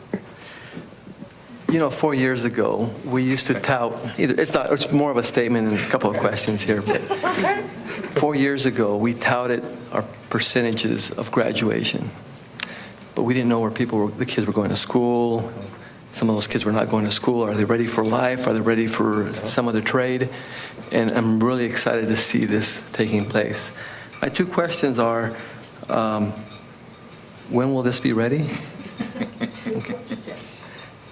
I think we're going to be able to roll it out towards the end of this year and have it over the summer and ready to go for next year, for sure. And can I add to that? Sorry, I didn't mean to cut you off. No. But also because we want to be able to share data from a senior class, like on this, like we said. So it would definitely be toward the end of the school year that after we compile all the data, to be able to share about the different classes. So yeah, and that was my second question. Will you have all classes available, or just freshmen, starting with freshmen, or freshman through senior? Yeah, right now it'll be 9 through 12 and have that. And then what we want to eventually move into is the awareness piece that I mentioned at the very first, where we might take these indicators and have them placed on the bottom of a report card that even elementary parents are made aware of the direction and the roadmap that we have in place for a student here at Little Elm ISD. So eventually we want to kind of work it down, but we felt like a good jumping off point is our high school. Thank you. You bet. I'm not going to jump up and jump for joy right now, because many of the board members know for the last 3 years, one of the things I've requested is a graduate profile. And more importantly, the focus of Little Elm as what is our thing? How do we focus? What are we doing to our kids? And how do we provide for them? You know, I've already, and people have heard me say this, you know, three places a kid can go. They can go to college, they can go to career, or they can go in the military. And we need to support those kids in doing that. And to see this go live like this, like I say, I'm not going to jump for joy, but we have a way for our parents to truly understand what it is their kids are learning at Little Elm ISD. We get to showcase this out to our communities around us to say, this is what our kids are learning, this is how they're learning, and this is what's important to our community. That's right. So I cannot thank you, the district, and everyone here tremendously how much this means personally to me and to our community. Thank you very much. You're welcome. Any other questions? I just had one. So as far as counselors, obviously they're going to be brought into the loop and get some training on all of that as well. Is that kind of going to go through the summer? Yes, and so that's why Denise Jensen, our Director of Counseling Services, was a part of this committee. Was a part of the committee. Perfect. And then I would assume that kind of leads into chart your course and making sure parents are aware that's out there, because obviously we can put things on the website, but getting that knowledge out to parents is the next step to make sure they have it available to them. I'm sure we will plan a huge unveiling and the parents. Okay. Huge. Perfect. That's all I had. Any other questions? No, just thank you. Thank you very much. Thank you very much. Thank you, Ms. Brown. Well, and I just want to again say just a really quick thank you to the entire committee. One of the things that Dr. Strike always told me, he said, just when you have an idea, put it out there, surround yourself with people who are smarter than you, and get out of the way. And that's really what I did on this.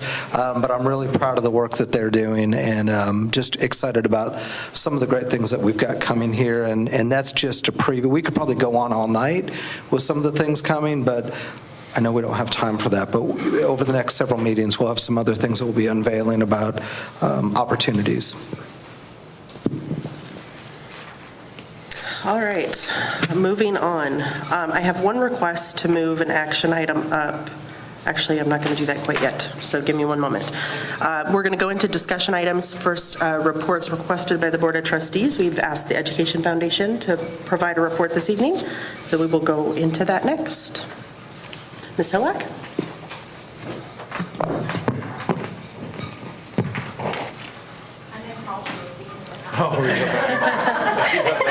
I have my big girl shoes on today. Good evening, Madam President, Superintendent Gallagher, trustees, staff, and guests. My name is Amy Hillock, and I am the president of the Little Elm Education Foundation. Thank you for the invitation to speak this evening. The meeting between our two boards is long overdue. Several members of the Little Elm ISD Education Foundation are here tonight, and I'd like to take this time to recognize them. Erin Moody, our secretary, Joe Florentino, our VP of Finance and Governments, Lori Salisbury, our VP at large, Denise Hanty, our VP of Programs, Ernesto Dela Cruz, our very brand new member, and Larry I'm having a really hard time speaking tonight. Sorry, thank you. Salerno. I do want to warn you that but I will be reading my presentation tonight. Speaking in front of a crowd, obviously, is new to me, and I have to admit I'm a tad bit nervous. I am not my husband. I should also mention that I have lupus, so one of the realities of this is sometimes when I speak without reading the text, I mix the words up. So if I say something that doesn't make sense, just know that it made sense in my head, and just go with it. And honestly, I could probably just say that the Hackberry presentation kind of spelled out everything that the Education Foundation is doing, so I could just sit down, but I won't. So as you know, the Little Elm Education Foundation was founded right around July of 2016. So we are a new organization, and in that short time, we have contributed roughly $30,000 to the ISD community. We have also experienced some growing pains, which have kind of reached a head lately. On May 3rd, I want to start out with a positive. So on May 3rd of this year, the Little Elm ISD Education Foundation will host its first annual foundation dinner. The event will be hosted at the Little Elm High School, and we are very fortunate to have the Chopped Champion and Master Chef Wade Birch on hand to prepare the dinner and to show off the beautiful new cafeteria and the talents of our culinary arts students. This will be a great start to a wonderful tradition, and we hope you will all join us. The foundation has also launched the Little Elm ISD's first Alumni Association.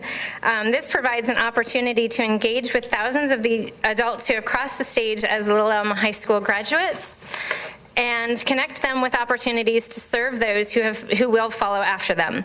We believe that this will be a great opportunity to encourage current students and engage a wide range of potential corporate sponsors, since all of our graduates now work somewhere and have a vested interest in seeing our foundation succeed. To date, we have given approximately $30,000 in innovative teacher grants. $7,500 of this was handed out last school year, and just shy of $23,000 has been delivered so far for the 2017-2018 school year. That is a more than 300% increase in just 1 year. For the first time this year, we will be awarding scholarships to graduating high school seniors. We are starting small, expecting to give at least $2,000 in student scholarships to 2 graduating seniors this year, but we expect the number to grow quickly in the coming years. When I was elected president of the foundation, I asked the board to challenge themselves to set new and bigger goals. One of these goals was to raise $100,000 for the foundation this year. Considering what the foundation has raised so far, that is a lofty goal, but I have confidence that we'll make it. For any charitable organization, raising money is tough, but there are tools out there, and we are doing our best to find them. So we have partnered with the district to encourage employees to take part through the employee giving, and we are actively seeking donations from corporations. We have already contracted with Recycle to Support, an area business that takes donations on behalf of nonprofits, and have benefited from that relationship already. We have planned local dinner events to introduce the foundation to the members of the local community. We have partnered with the DFW Storm Solutions, and they will give us $200 for every vehicle that they repair. And since we are coming up to hail season, we're expecting to get a lot. We have also engaged with shopping sites such as Tom Thumb, Kroger, Amazon Smiles, Flip Give, and Give 10. All of these items return a percentage of the customer purchases to the foundation without increasing the costs of goods by area residents, or purchased by area residents. We have also created our Facebook page, our Twitter account, and our LinkedIn accounts, and updated our website. To date, we have raised $29,503.10. All of these things add to the resources available to the foundation, and all of these put more money in our classrooms and more money into the hands of families sending their children off to college. But we have to do more, and this is where I need your help. As you can see, we have made huge progress in a relatively short amount of time, but that progress has not been without its challenges. I want to go back in time just a moment. As many of you know, I haven't really been involved with the foundation for that long. In October of 2016, I was invited to join the foundation board, but was unable to join at that time, even though I was very interested. Little Elm is where I live. It's where 3 of my kids grew up. It's where I make my living. Why shouldn't I be a part of something as wonderful as the foundation? But I have to admit, I was concerned that joining the foundation might be seen as crossing the line. As most of you know, and for those who don't, I am married to the mayor of Little Elm. Because of this, I try personally to stay away from school-related boards and clubs because it just gets a little complicated. But as I learned more about the Education Foundation, I felt that there might be a place for me to help and bridge a gap between the city and the schools. After coming to a few meetings, I applied to be on the board. I was approved and appointed to the marketing committee. I really enjoyed being part of the Education Foundation, and in the first few months that I was on the board, I created the marketing materials for our trade show booth so that we could be present at events around the community and help spread the word about the Education Foundation. In October of 2017, I found out via Facebook, just like about everybody else in town, that there was an unauthorized check written on behalf of the Education Foundation to a political action committee known as the Wolf Pack. This was done without the knowledge or approval of the board and was seemingly swept under the rug by some members of the Education Foundation. There were a lot of public comments and board quarreling, and it was quickly getting out of hand. We ended up resolving the situation as quickly as possible in accordance with the law, and the money was returned. A few weeks later, also in October, the Education Foundation had its yearly elections. There was an opening on the board for the president, and during that month's meeting, I was elected president of the foundation. Beginning immediately after the election, I began reaching out to every member of our executive board to review their role as defined in our handbook. Some were not able to give the commitment of time and effort that I was asking for and subsequently resigned, and those who stayed shared my plan to set the Education Foundation on the correct path of raising money for the district and giving back to the teachers and the students.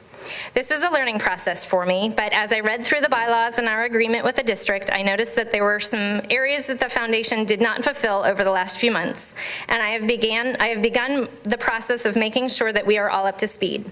Because we are all non-paid, I was specifically asked to say non-paid volunteers, and we all have lives and works and families outside of the Education Foundation, and we only meet once a month, I didn't feel it fair to ask more than a few action items be taken for each meeting. Some of the items that we are addressing are not updating you, the school board, on our progress, presenting the budgetary needs of the Education Foundation, performing a yearly audit and presenting it to you, the filing of our IRS documents, making the foundation's records public, and our agreement, the memorandum of understanding between the ISD and the foundation was and still is outdated, and there are some areas in our bylaws that we didn't understand completely. We needed help. We have since gotten that help. Lori Cromwell is here tonight with Foundation Innovations. This is the organization that the district hired when the foundation was first created. Her insight into the way foundations should operate will be invaluable to us as we strive to increase the benefit we provide to the ISD. We also hired Lynn Rossi Scott, who is also here today, as our attorney to assist us with the various legal issues that have popped up recently. Just related to this, Mr. Tipton has been provided with an updated MOU for you to consider, which my board adopted in November. This update, as you will be happy to notice, protects the personal data of all employees who wish to donate to the foundation via the employee giving campaign. I am confident that with your help and with the help of the resources that we have brought on board, the Little Elm ISD Education Foundation will thrive and deliver huge value to the teachers and the students of the district. But there are still some areas that we have to clean up, and we are doing so. Earlier, I mentioned a check that was written to a political action campaign and how the foundation handled that issue. Recently, I became aware of additional transactions that affected the foundation account to the benefit of the Wolf Pack. These were discovered during a routine review of our accounts in late December, but the transactions had actually taken place prior to my time as president. As I mentioned before, everyone serving on the foundation is a volunteer, so things are not always noticed in real time.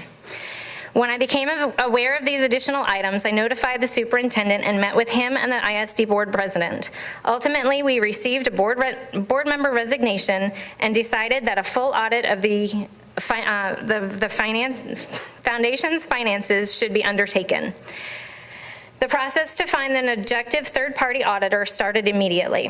In January, I asked the foundation board for their approval to engage an outside auditor to review our accounts and investigate the 3 irregular transactions that had occurred. It should also be mentioned that we have since removed the 2 previous signers on our bank accounts and have a much stronger check writing policy with checks and balances in place.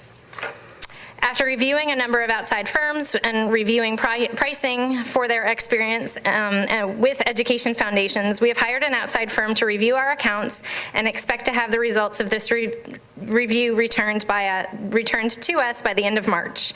I do realize that in a letter from the superintendent, we were asked to have it completed by the end of February, but unfortunately, due to us being in the middle of tax season, no outside providers were able to deliver the results any sooner. The date that I have is March 30th and March 31st for the audit and the investigation. Our hope is that when the results are provided, we will be able to get back on track of the business of raising funds for the teachers and the students of our district, and that all of this will be behind us. As you know, our main objective with the Little Elm ISD Education Foundation is to work with the school board and with the school district, as well as the community, to better the lives of students and teachers in the Little Elm family.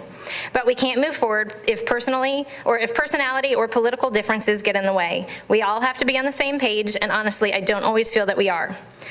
In the recent weeks, I have heard many rumblings from concerned community members, as I'm sure you have as well. I have seen open records requests regarding the Education Foundation. I've had an ethics complaint filed against the board, which was immediately dismissed, and I have seen many disparaging Facebook posts regarding the Education Foundation. I believe that there is a lot of rumor floating around, so thank you for this opportunity to clear the air. Every time we have to hire an attorney to handle an ethics complaint or answer a summons to appear before the board, or hire an auditor to run a full investigation into our finances due to the mishandling of funds by previous signers on our accounts, it takes time away from raising money, and frankly, it takes thousands of dollars away from our operating account, which subsequently will take money away from the teachers and the students who we all claim to be here to support. I'm almost done. Promise. With your help and with the support, I know that this foundation can go far and have a positive impact on the community, but more importantly, on the students and the teachers of the LEISD family. Without it, I see it failing. Your education board members are putting forth a great deal of effort to provide financial support for the district, and your support will also be appreciated. So, I'm open to questions if y'all have any. Thank you, Ms. Hillock. I appreciate you coming tonight. The board, I think, in just speaking with the board, for the board, it's, like you mentioned, long overdue. The goal really tonight was to get our first meeting on the books, and then hopefully meet quarterly, if that works, so that we can have those presentations. And, I think it's invaluable information for us to know, what you guys are doing in support of the teachers and students. And I think, we're here to support you as well. So I think to your points, this is just kind of that first step. It is long overdue. I think since it started in the summer of 16, it's been a year and a half. So I think this was the necessary next step. And so I appreciate you taking the time and coming, as well as the entire board. I appreciate you all being here. At this time, are there any questions from the board? I do. Okay. Just want to say the person making you nervous is your husband videotaping you over there.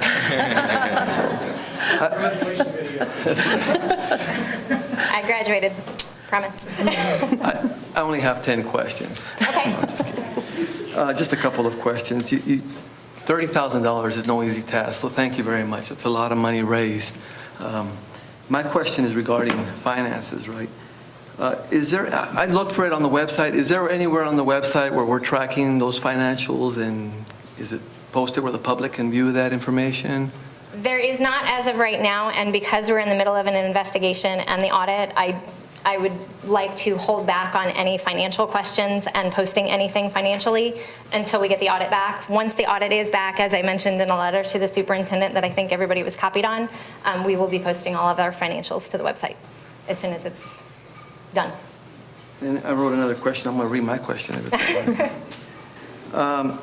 We've had some concerns about the operational practices of the foundation. You already addressed that. Is it the foundation's practice that executive board voting take place online? If so, what procedures are in place to ensure that there is evidence of a quorum, a record of voting, and that transparency is maintained? So yes, we do online voting, and I might ask Lori or Lynn to come up and help me answer this one. We do what's called doodle voting, and it is a, maybe Erin can help us because she's the one that found it. We do have doodle vote. It's an electronic voting. It's when I vote on it, I can't see who else has voted on it. Our secretary tracks it, makes sure that we have a quorum, makes sure that we have enough members, and then posts the results publicly to our board. Thank you. So because we only meet once a month, that's why we do the online doodle voting, because things do come up subsequently throughout the month that we have to take action on before our next meeting. And our bylaws provide that we can vote in person, online, electronically, or by phone. Thank you. That's all I have. Okay. Any other questions? Yeah, I've got some. So how do you prove there's a quorum, just to kind of piggyback on what he was saying, when there is a vote taken? Does the quorum have to be together? Because that's my understanding, is that the quorum should be at one, or can somebody show up 2 hours later and? No, we send out the doodle vote notice, and then immediately we all go on, vote. All go on and vote. And that's tracked? Yes. That everybody's online at the same time? No, there's like a list of, like a participating in the whole, it's also, or information on. Okay. One of the other questions that I had, you spoke briefly about 2 more checks that had been written on the foundation that you found out recently. Some of the members of the community have expressed some concern to the boards of an alleged misuse of funds for payment of the Political Action Committee expenditures. Could you speak a little bit more to what happened in the delay? I cannot, because we are doing the investigation, but as soon as we get the investigation back, I would be happy to address any and all concerns. Okay. Any other questions from the board? The only other question I had was just around the MOU, and you had talked about that a little bit, because I had noticed in some of the meeting minutes that there were some updates to it. I hadn't seen it. So Dr. Tipton, do you have that? The updated version? Ms. Nips has the original. I gave it to her yesterday when I received it from Amy. So I had to go into Tony's office a couple days ago to sign some papers for our CoServe donations, and I mentioned at that point that you guys had the wrong MOU. Yep. And he went back through his computer and couldn't find the one that we had given him in November. So I re-signed it and gave it to him the very next day. So you guys now have the new one, so. Okay. So, yeah, I'd like to have another review of that to just see what's changed. I think in the minutes it wasn't quite clear.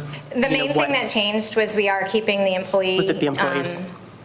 Confidential information. Okay, perfect. So that they don't have a problem giving us money. Okay.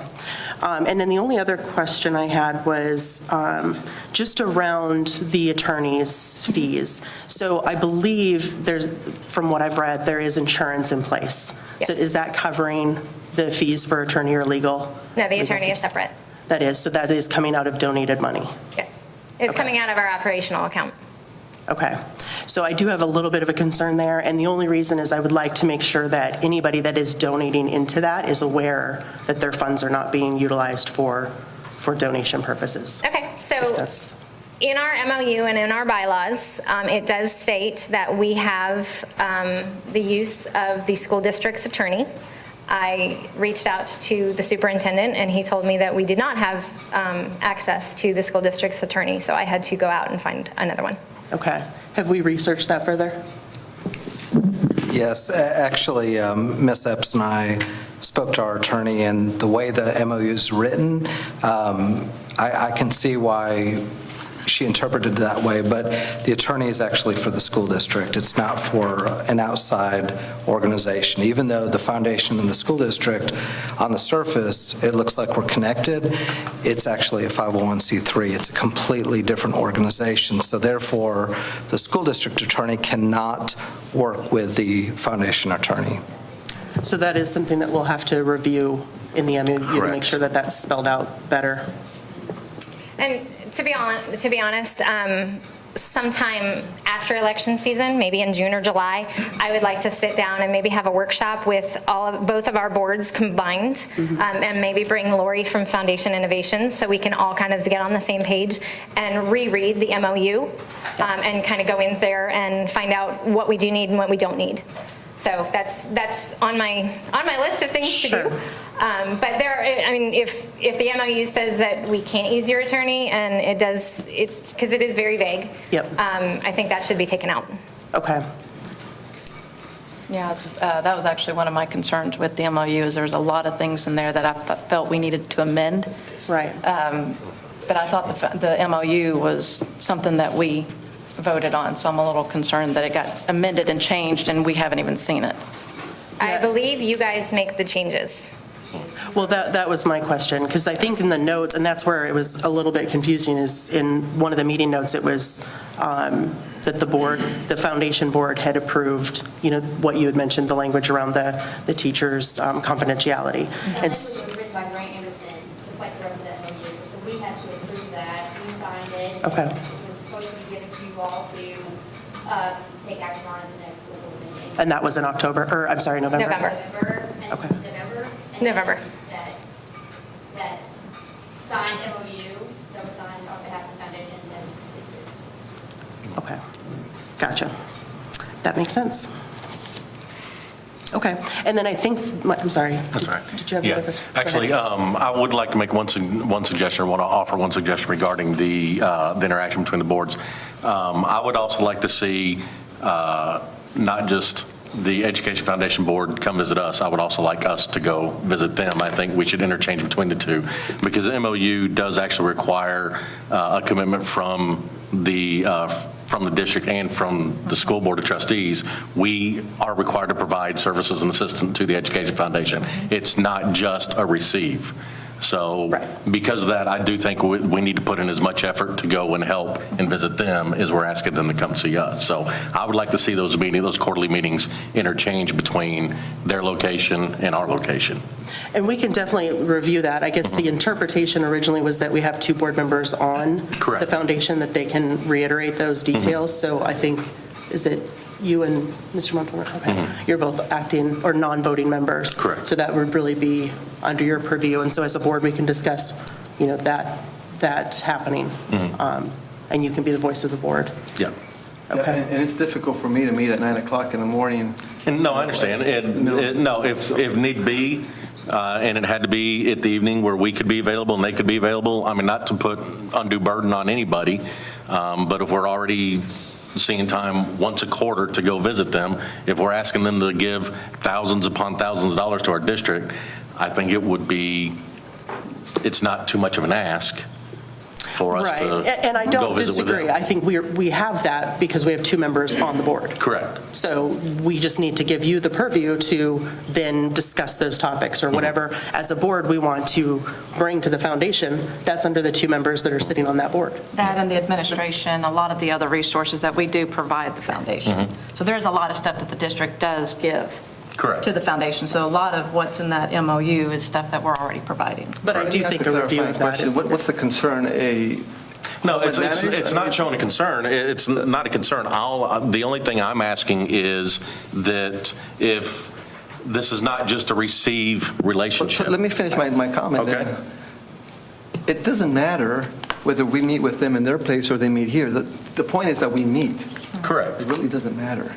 Correct. So I don't understand the request. It's as simple as the fact that we're asking to have a meeting once a quarter. And I see no reason why we should always ask them to come and visit us. Why can we not go visit them?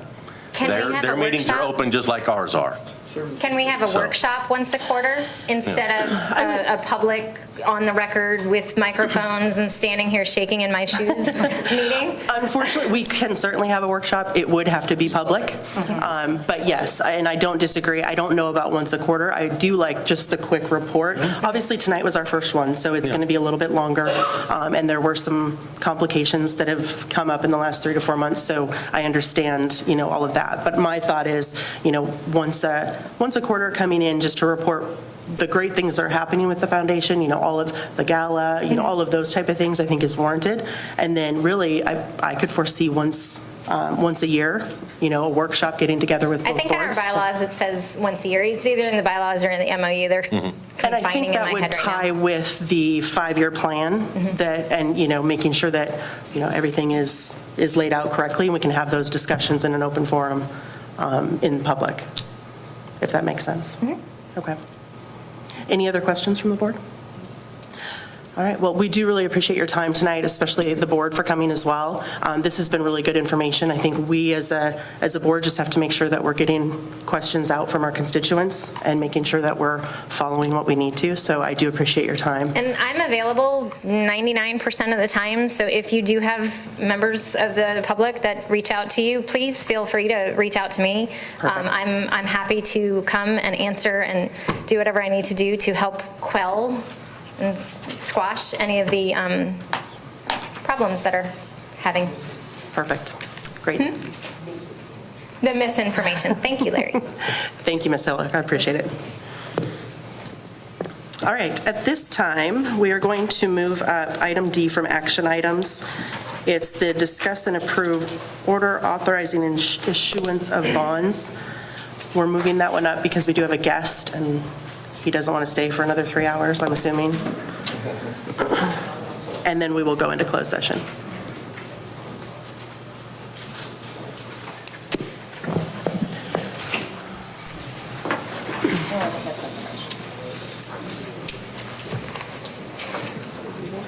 Mr. Anderson, go ahead. Good evening, President Myers and Board of Trustees. I know you've met Derek Honey. He's here with RBC. We've had a long engagement with him over the years. Mr. Anderson, do you want to, let's let them. Can you hear? Let's let them exit really quick. See, we start talking about finances and. He'll leave. Everyone wants to talk about finances until it's time to talk about finances. That's right. So Derek is here to discuss our bond plan with you all and the public, and I appreciate him taking his time.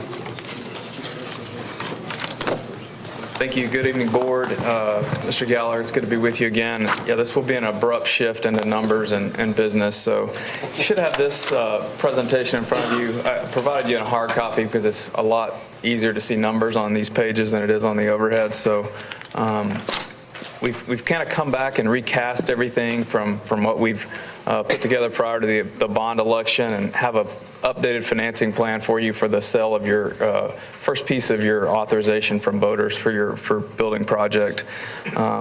Quickly in tab 1, and I do want to mention that I went through this last week with the Finance Committee in detail, so I won't spend a ton of time going through every page, but we do want to kind of give you an outline of the updated plan and then, of course, what you're voting on tonight. So on page 4, one thing I did want to mention, and you might have been briefed on this in the past, and you probably saw this in the news, but tax reform had some pretty serious implications for municipal bonds.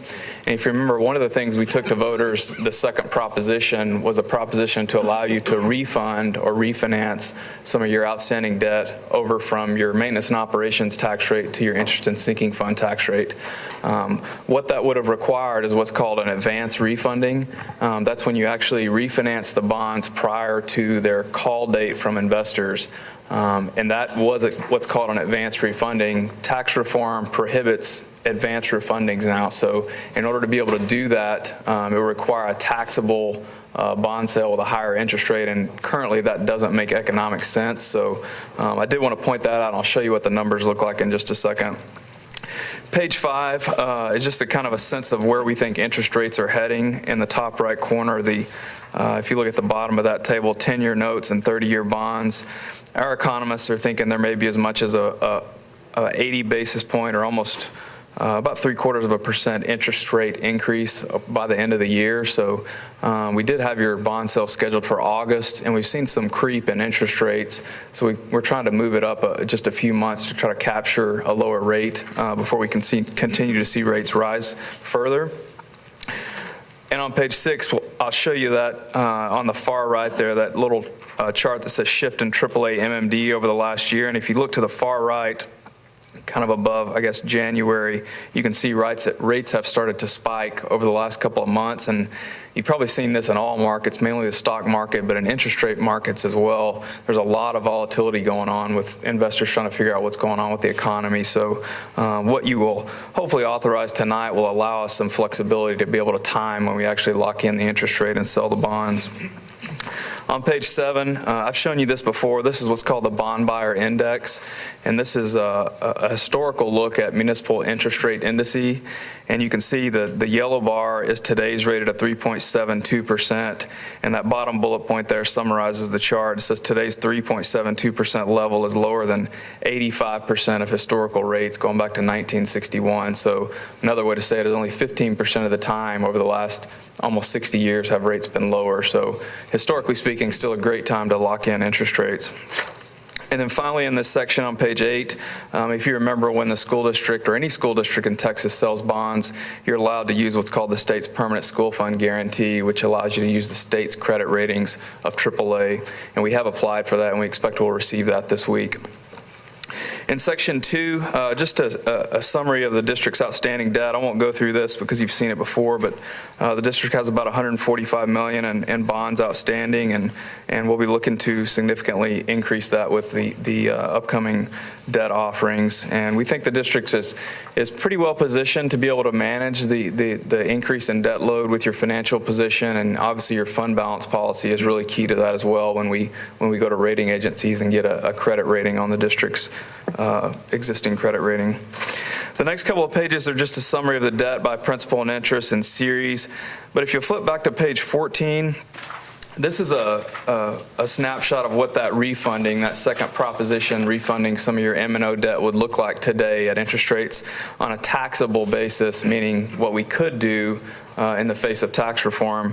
And you can see the red numbers there, kind of hard to see in the very middle of the page, but almost $300,000 loss to do it on a taxable basis. So we've pulled that out of the finance plan for now, but we can do this at any time. And at a worst case scenario, these bonds, if you see at the bottom of the page there, on the very bottom corner, the redemption date is February of 2024. So once we get to that redemption date, we can actually do the bonds again on a tax-exempt basis with a lower interest rate. So that's kind of worst case when we'll be able to do it, but we'll continue to watch it, and if the taxable interest rates work, then we'll be able to bring that back to you and accomplish that refinancing. And tab 3 is really a snapshot of our updated bond plan. And if you remember, before we went to voters in November, we had run the numbers and estimated that you could issue about $138.5 million in your first bond sale. We've come back and recast it with current interest rates and refined all of our assumptions, and now we think you can do $147 million in this first bond sale, which we have closing in May. And then you'd be able to come back in 2 years based on our assumptions in this analysis and sell a little over $69 million. So that would get you to just over $216. Obviously, knowing you have $235 in authorization, and practically, I think you'll outgrow our assumptions, and then maybe we'll be able to sell the whole amount in the second sale, if not sooner. Again, I won't go through all these assumptions since we went through these with the Finance Committee, but if you flip to page 20, this is just a snapshot. Again, we'll do 147 this year, come back and do $69 million in 2 years, and then we obviously won't exceed your INS fund tax rate increase that you projected to voters of 10 cents, and we keep your tax rate at 47 cents. The last page here is just a summary of all our cash flows, and I won't go through all of this, but we work all the cash flows, the new bond sale, bonds to be redeemed early, and if you get to the far column on column S, you can see the district's tax rate would remain at 47 cents over a 30-year amortization. And then finally, the last page in the book is just our timetable. With your approval tonight of a parameters bond order, we would get started working with credit rating agencies. We've already done some things like apply for the permanent school fund guarantee, but hopefully be in a position to actually price the bonds or offer them to investors the first week in April, and then close mid-May, and hopefully get you money prior to starting your projects in the summer. So that's kind of an overview of the updated finance plan. You do have an action item in front of you, which is to authorize a parameters bond order, which will delegate the sale to Mr. Gallagher and Mr. Anderson to actually finalize the terms once we get everything in position, and we can actually time the market of when to actually sell the bonds based on where interest rate levels are. And I'm happy to take any questions. At this time, I need a motion to approve as submitted. Do I have a second? Second. Any questions from the board? Yeah, I do have one real quick. I did notice in there in your final numbers on page, what was it? I apologize. Page 20, where I know that we'd approved just under, like you said, 235.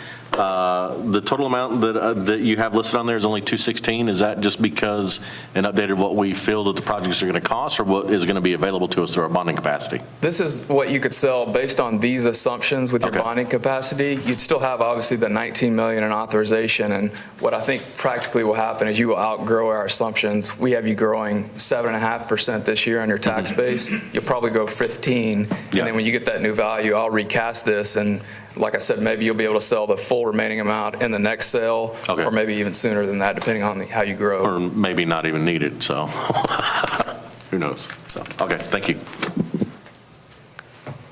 Any other questions? Yeah, so based on the timetable that you have here, make sure I get this timetable correctly. So first initial sale is April 3rd. Is that what you're looking for? Yes, sir. That's when we'll actually offer the bonds to investors and lock in the interest rate. Okay, and then we should know information back May 15th? Is that the close off? Closing is when funds that will actually be delivered. Once we get through that April 3rd date, we'll actually know, we can recast this with a final version of. And you'll know what the interest rates and everything are set by the investor in the market? Yes, sir. Okay. It's kind of like a home mortgage where closing is sort of a formality. Okay.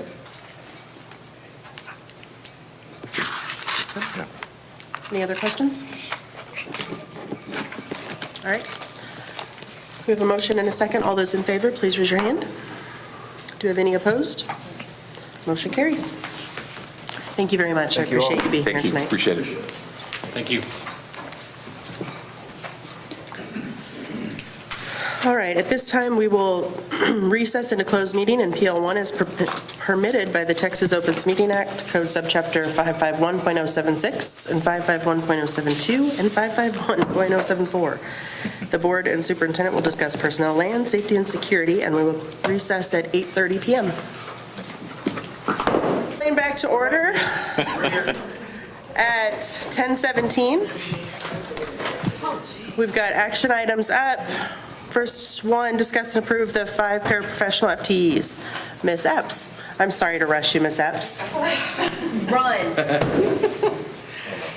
Okay, starting out, administration is recommending 5 non-exempt paraprofessionals. One is a support for the curriculum and instruction department.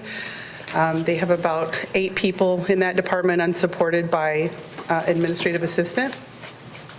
The second is an administrative assistant for the bond and, the construction and operations gentleman, Mr. Martin, to assist, and obviously with the bond, there'll be a lot in that piece.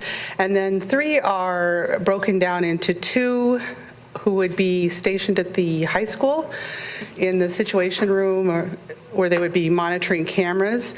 So we would have 2 on staff from 3 to 11 each night, and then 1 on the 11 to 7 shift. Do you have any questions I can answer? All right, do I need a motion from the board? Thank you. Do I have a second? Any questions for Ms. Epps?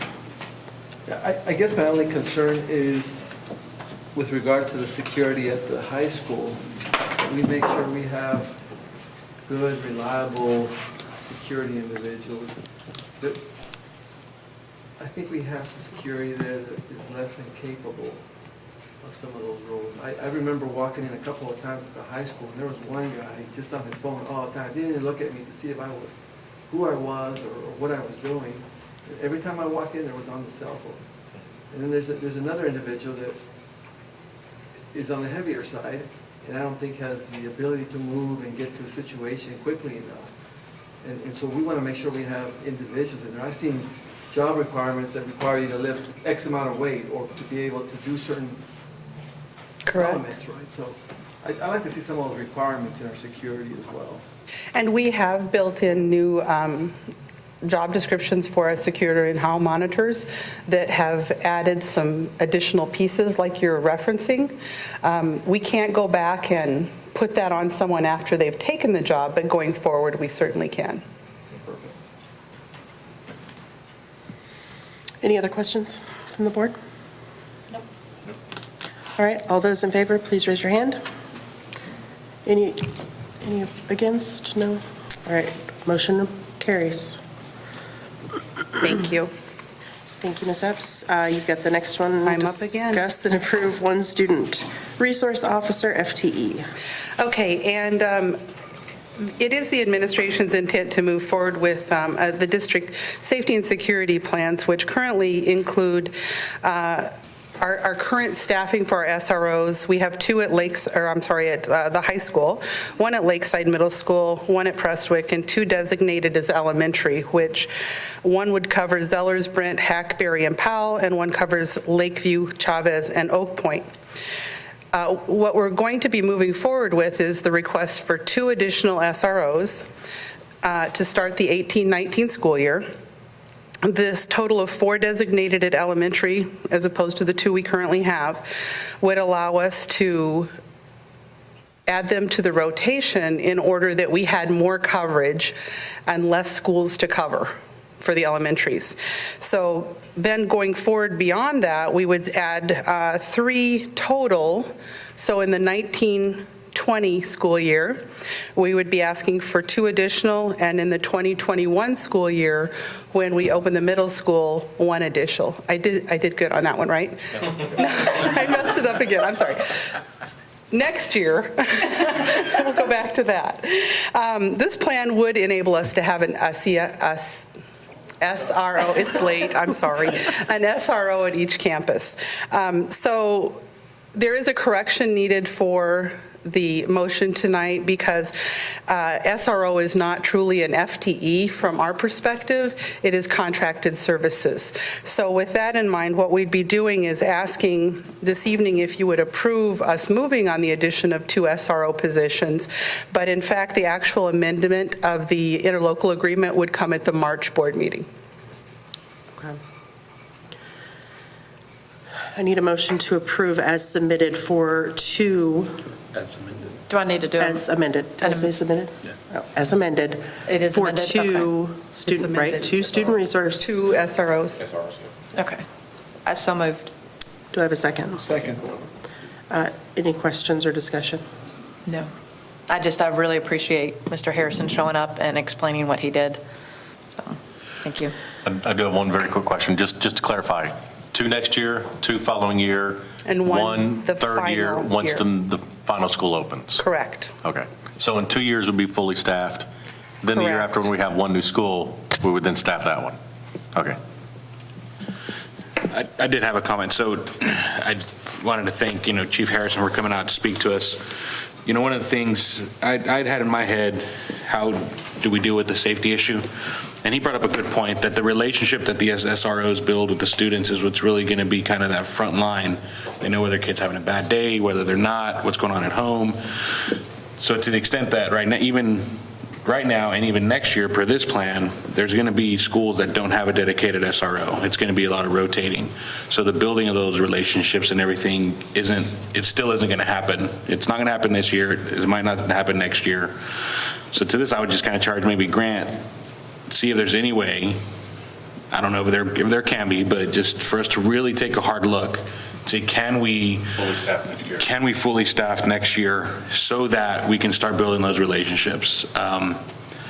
I don't know, I mean, like I said, there was a lot of discussion, there will be a lot of discussion, but I do think that was a very valid point, that those relationships that are built, kids knowing that someone's there, not only as a deterrent, but then also just as someone they can turn to for help, and then that person knowing who those kids are, and knowing the questions to ask, knowing the, when to interject in something, just that's invaluable. So if we're really looking at this as a actual resource to be safer, I think that would go a lot further than just having the rotation, which to me is more lip service, just looking like we're doing something versus actually doing something. So again, I know it's a tough spot, Grant, but I don't know, that would be my. And I know they're on a very tight deadline for their budget as well, so I don't know if it's even possible to do it next week or we have to wait, but.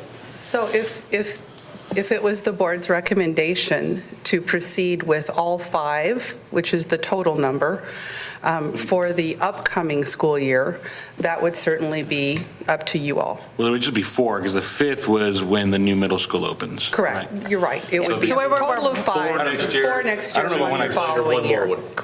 it was quite, I don't know. I think you were asking for budget, Yeah, I kind of guess it's money-wise, more because of we a, need to see if we can. say yes to these 2, because that's what's being And I asked can for. tell you that the but- cost for the full 5, you can roughly figure 100,000 each, because that includes their salary, and then when you have like 2 SROs, we're probably looking at a car. So when you're looking at fully staffed with SROs on every campus and the cars that would come with it, you're probably looking at $500,000. Yeah, so it's going to be a car at every campus. 4 for now. Yeah, because we do 4. 4 next year, and then the year following the 5th. Be the very next year, okay. So roughly 100,000 each. So on average, right. At this point, I would like to ask Grant Anderson to come up and just talk a little bit about that, because I want to echo what Ms. Epps said, that again, if the board would like to request additional SROs, Grant will have an answer to that as far as the budget. But obviously, our number one priority in Little Elm ISD is student safety, and in closed session, we talked to Chief Harrison about that. And we do have a really comprehensive security plan in place that we'll discuss some more. But as far as the budget, Grant, do you have an additional comment about that? Yeah, I think what we'll do is at our next board meeting, we'll bring the MOU with the city for the SROs. And prior to that, we'll discuss with the city if they could help fund those positions. And if we come to a conclusion that we can, we'll bring it to the next board meeting to add the full FTEs or the full SROs for all campuses. So we'll have that by the next board meeting. Right now, you were prepared and you were comfortable, the discussions had taken place for the 2. Yes. So so for the next meeting, it would be? For 2 additional. So right now, we're kind of comfortable with the 2. And so the next discussion will be for 2 more. Yes. If that's possible. Even the 2, again, we have a contract with the city, and that'll come to the board in March, even for the 2. We'll have discussions and see if we can do the full 5. 4 plus 1. Yes. Yeah. At Okay. the rest of the schools. And so I will have an answer for you by next board meeting. Okay, so we can go ahead and approve the 2 and then maybe approve 2 more next month. Okay. Is that correct, Grant? 2 now and then possibly 2 more next month? Okay. Not next week. End of March. Yeah, end of March. That's what I was saying, we do have a deadline. I think the discussions will happen before next week. But he can build it into it, but that way if they have discussion, then Chief Harrison can build it into his budget, and if we back out, he just takes it back out of his budget. Yeah. Any other questions from the board? No, ma'am. So we have a motion for 2 additional SROs, and we have a second. All those in favor, please raise your hand. Any opposed? No. Motion carries. Thank you. Thank you, Ms. Epps. Sonia, you're up. Oh, sorry. Next up, discuss and approve the joint election agreement and contract for election services with Denton County. So that does not really do that. She gonna take her time. At least Cleota ran. So usually this item, it's under consent, but Denton County didn't have the final contract yet, because of the deadline that the Secretary of State gave them. It's pretty much the norm, but they still need to add which school districts, cities, and towns are participating. That's the only thing that needs to be added. So I needed to explain that to you because you're not approving it as submitted because they still need to add that piece. Okay. So at this time, then, I need a motion. Oh, goodness. Hold on, I'm sorry, I'm on the wrong page. No, that's right. I need a motion for the board approve the joint Election Agreement and Contract for Election Services with Denton County. Do I have a second? Second. Any discussion or questions? Okay. All those in favor, please raise your hand. Any opposed? Motion carries. Thank you. Thank you, Ms. Padilla. All right, we already did D, so just next step, discuss and approve financial reports. Mr. Anderson, you have 5 minutes. No, I'm just kidding. I can do it. And that's it. I know. I'm giving him extra. In your board package, you have the December 2017 financials.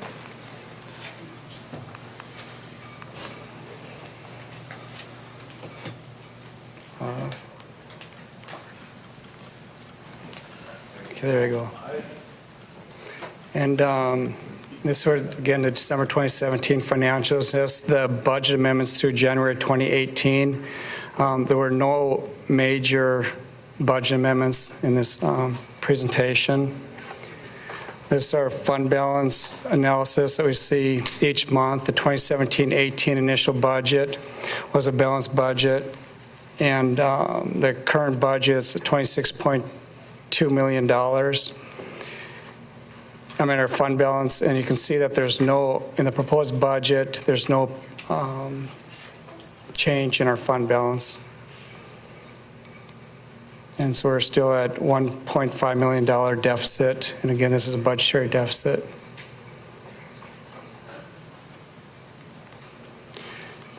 And this is our $66.5 million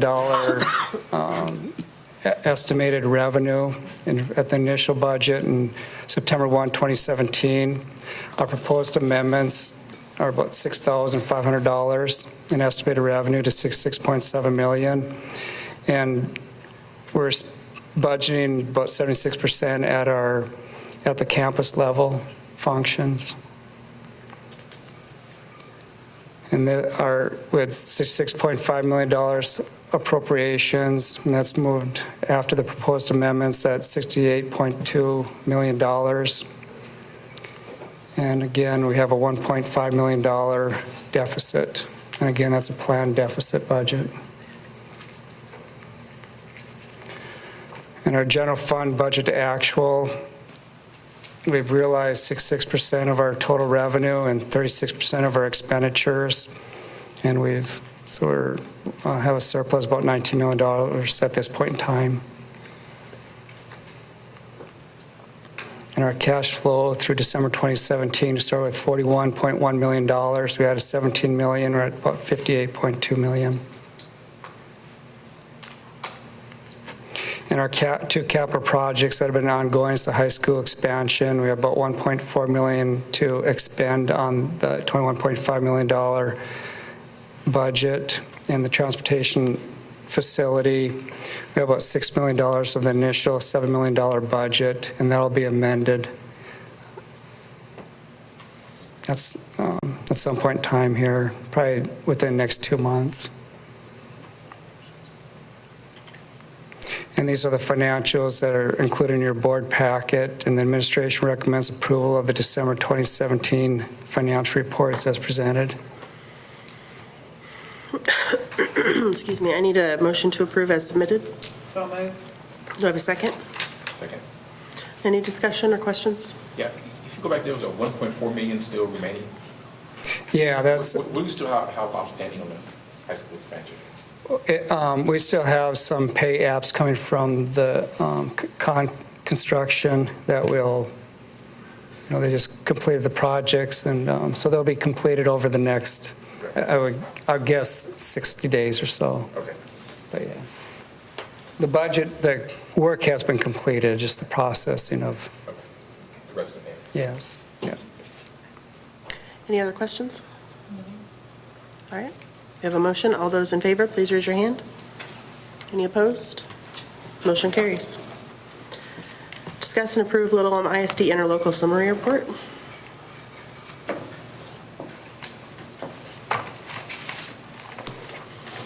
And you have the interlocal summary report that was sent to you. We have 2 items on it. One was HR cleared apps for TASB for $6,000, and this will evaluate district pay systems and practices and develop strategies and implementation plans to achieve district goals for hourly employees-based pay systems. And then the second one is interlocal with Region 10, multi-regional purchasing co-op, and this is through our child nutrition, Carolyn Tarver. And this cooperative will organize and administer the child nutrition cooperative purchasing and commodity processing program for member entities.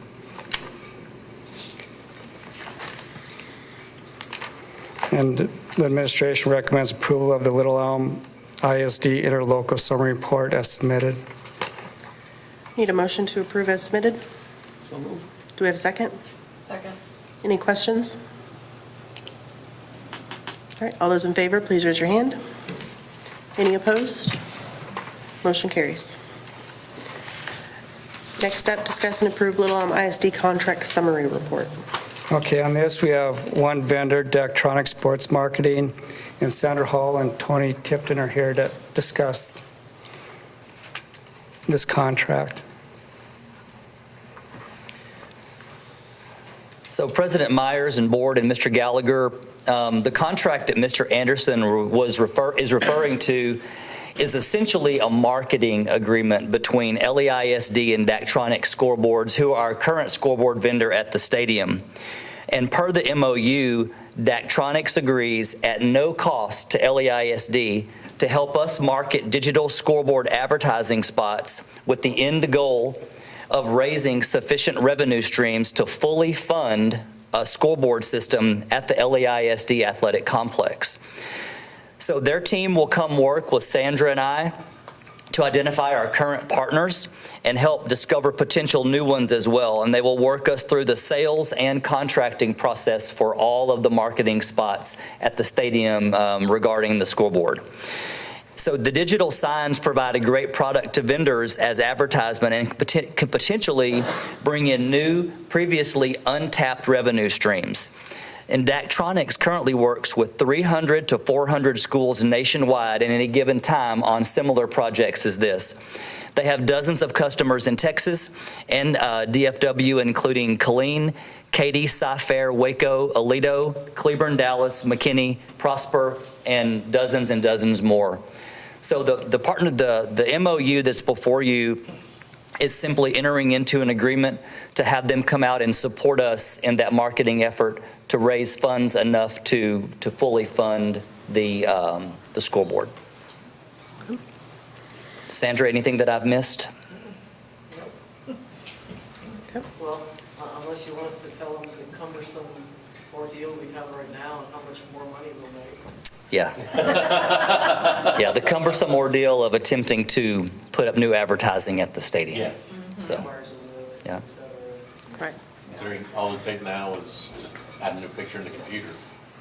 It'd be all digital and unlimited on the possibilities of how it can look and marketing opportunities for vendors. Will board include air conditioning for the concession stand?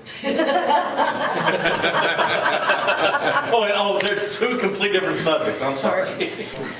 I need a motion to approve Little Elm ISD contract summary report as submitted. Do we have a second? Second. Any questions from the board? I just want to make sure I understand correctly. There is no cost up front to us.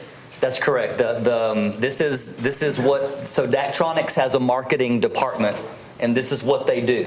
They come out and work with school districts they provide materials and sales and packages and the actual manpower on the ground, and they're also able to tap national national vendors that we cannot. So they may actually have an existing agreement with XYZ company that actually has maybe a restaurant in the DFW area or a chain of restaurants, and they may be able to add that restaurant to our marketing, and then we receive streams of funds that are new, whereas a small department, just one person, I can't go out and tap, for instance, Coca-Cola or Whataburger or another large vendor like that. So they're keeping a percentage of that? Is that how they're getting their payment? Well, no, actually, they don't. No, they don't. Their incentive is to sell scoreboards. So we get all the money. Their job is to create a revenue stream for us that will pay for a scoreboard. That's the key. So it's all ours. So we have to buy the scoreboard from them. Yes. With those funds. Yes. And then once it's paid for, though, then we get the revenue. We get the revenue. Correct. So yeah, everything above the price, and for the years and years and years to come, then we also have the vendors online and the relationship with them, and they're seeing, the benefits of being in business with Little Elm. And how long does it take generally to pay off the board? I think that the MOU is set for 360 days. We don't estimate that it will go that long. They're usually very, very quick. And Sandra, you may actually have a little bit of a more of an idea of how fast they work. I don't remember in our presentation. Remember, it's broken out over years. So correct. 10 years. They prefer long-term agreements. They're not going to necessarily come in and say, we're going to raise you X amount of cash on the spot and then you turn it over. Usually they will get commitments and contracts with these vendors over a 5 to 10 year period. And Tony, or Dr. Tipton, or Sandra, the cost of these scoreboards can range from Wildly ranging, depending on what you do and the size of them But in the range of $600,000, $700,000, $800,000. I mean, that's 6 to $1 million. yeah. And so that's an added, to kind of put things in perspective, that this company can come in and really help us as a district fund that. Correct. So thank you. Yep. So the expectation, of course, that they bring the contracts with the sufficient life to then pay for that scoreboard. When the scoreboard goes up, do we then commit to that liability? And then what happens if advertisers fall off? Would we then be on the hook for anything at that point? Yeah, I'm probably going to have to let Mr. Anderson answer the financial piece. Yeah, this is, our goal is that they can fund through advertising the entire scoreboard. If they fall short, we'll have to make up that in order to purchase a scoreboard. We're committing that if we start down this road, that we'll commit to purchasing from them in a 360-day period. If they don't get funded all the way, let's say they raise half of it and we decide, okay, we're not going to fund the rest of it, then we'll have to hold off for about a year and then decide if we want to go for another vendor or not. But this here contract today is strictly marketing with a goal to raise 100% funding. If they fall short, then we'll be discussing. This is not the contract to purchase the scoreboard. That'll come at a later time. This is strictly marketing. I guess I was already thinking 2 steps later, saying, okay, they do sell the contracts. They do say, hey, we've got enough contracts to where you can buy the scoreboard. And then we say, okay, let's build it. And then a year later, 2 years later, advertisers fall off. Yeah, do we then have to make up that difference? Yeah, we'd have to fund the scoreboard. But essentially, we have to purchase a scoreboard. But essentially, you're then looking at a discounted scoreboard. If it's a $500,000 scoreboard, and in a year we earn $100,000, you're then getting it for $400,000. So you're still getting a 20% discount on it. Costs us nothing. Yeah. Yeah, I guess a scenario could occur that they get commitments, and I don't know, let's say somebody commits to, $200,000, and they end up only giving us $100,000, and they discontinue. We'll have to pay for the scoreboard. But that contract will come at a later time. This is going to be best effort and see what they did. I didn't see. Fully funded or discounted. Yeah, yes. Nice. Okay. Do we have any history on them? I mean, do you know of any other school districts that have used them? They are our current scoreboard vendor, so they have been with our district since 2006. They're doing Cleveland ISD, they're going to do Prospect Developers New Board. They just did McKinney's, which is the largest one in the state now because they have Katy. They did Katy ISD, Conroe ISD. FC Dallas, Houston Astros. Atlanta Falcons. Daktronic got its start doing a lot of the center scoreboards in basketball arenas. Correct. If you go to the Mavs game, you'll see Daktronic on the bottom in the American Airlines Center. They're into everything. Yeah, they've been around for 30, 40 years. You name it. They're the only company in the industry that has this marketing piece. No other company does this for schools or helps you market or comes up with a program. The way they used to do it is they had 100% keep. Now, it's not that way. It's come in and they do this agreement and then you go on down the road and they teach you how to build it and then you sustain your advertising after that. Cool. I'm super excited about learning from these guys. I can't wait. So we're going to get a 360 one like in Atlanta? That's what I heard.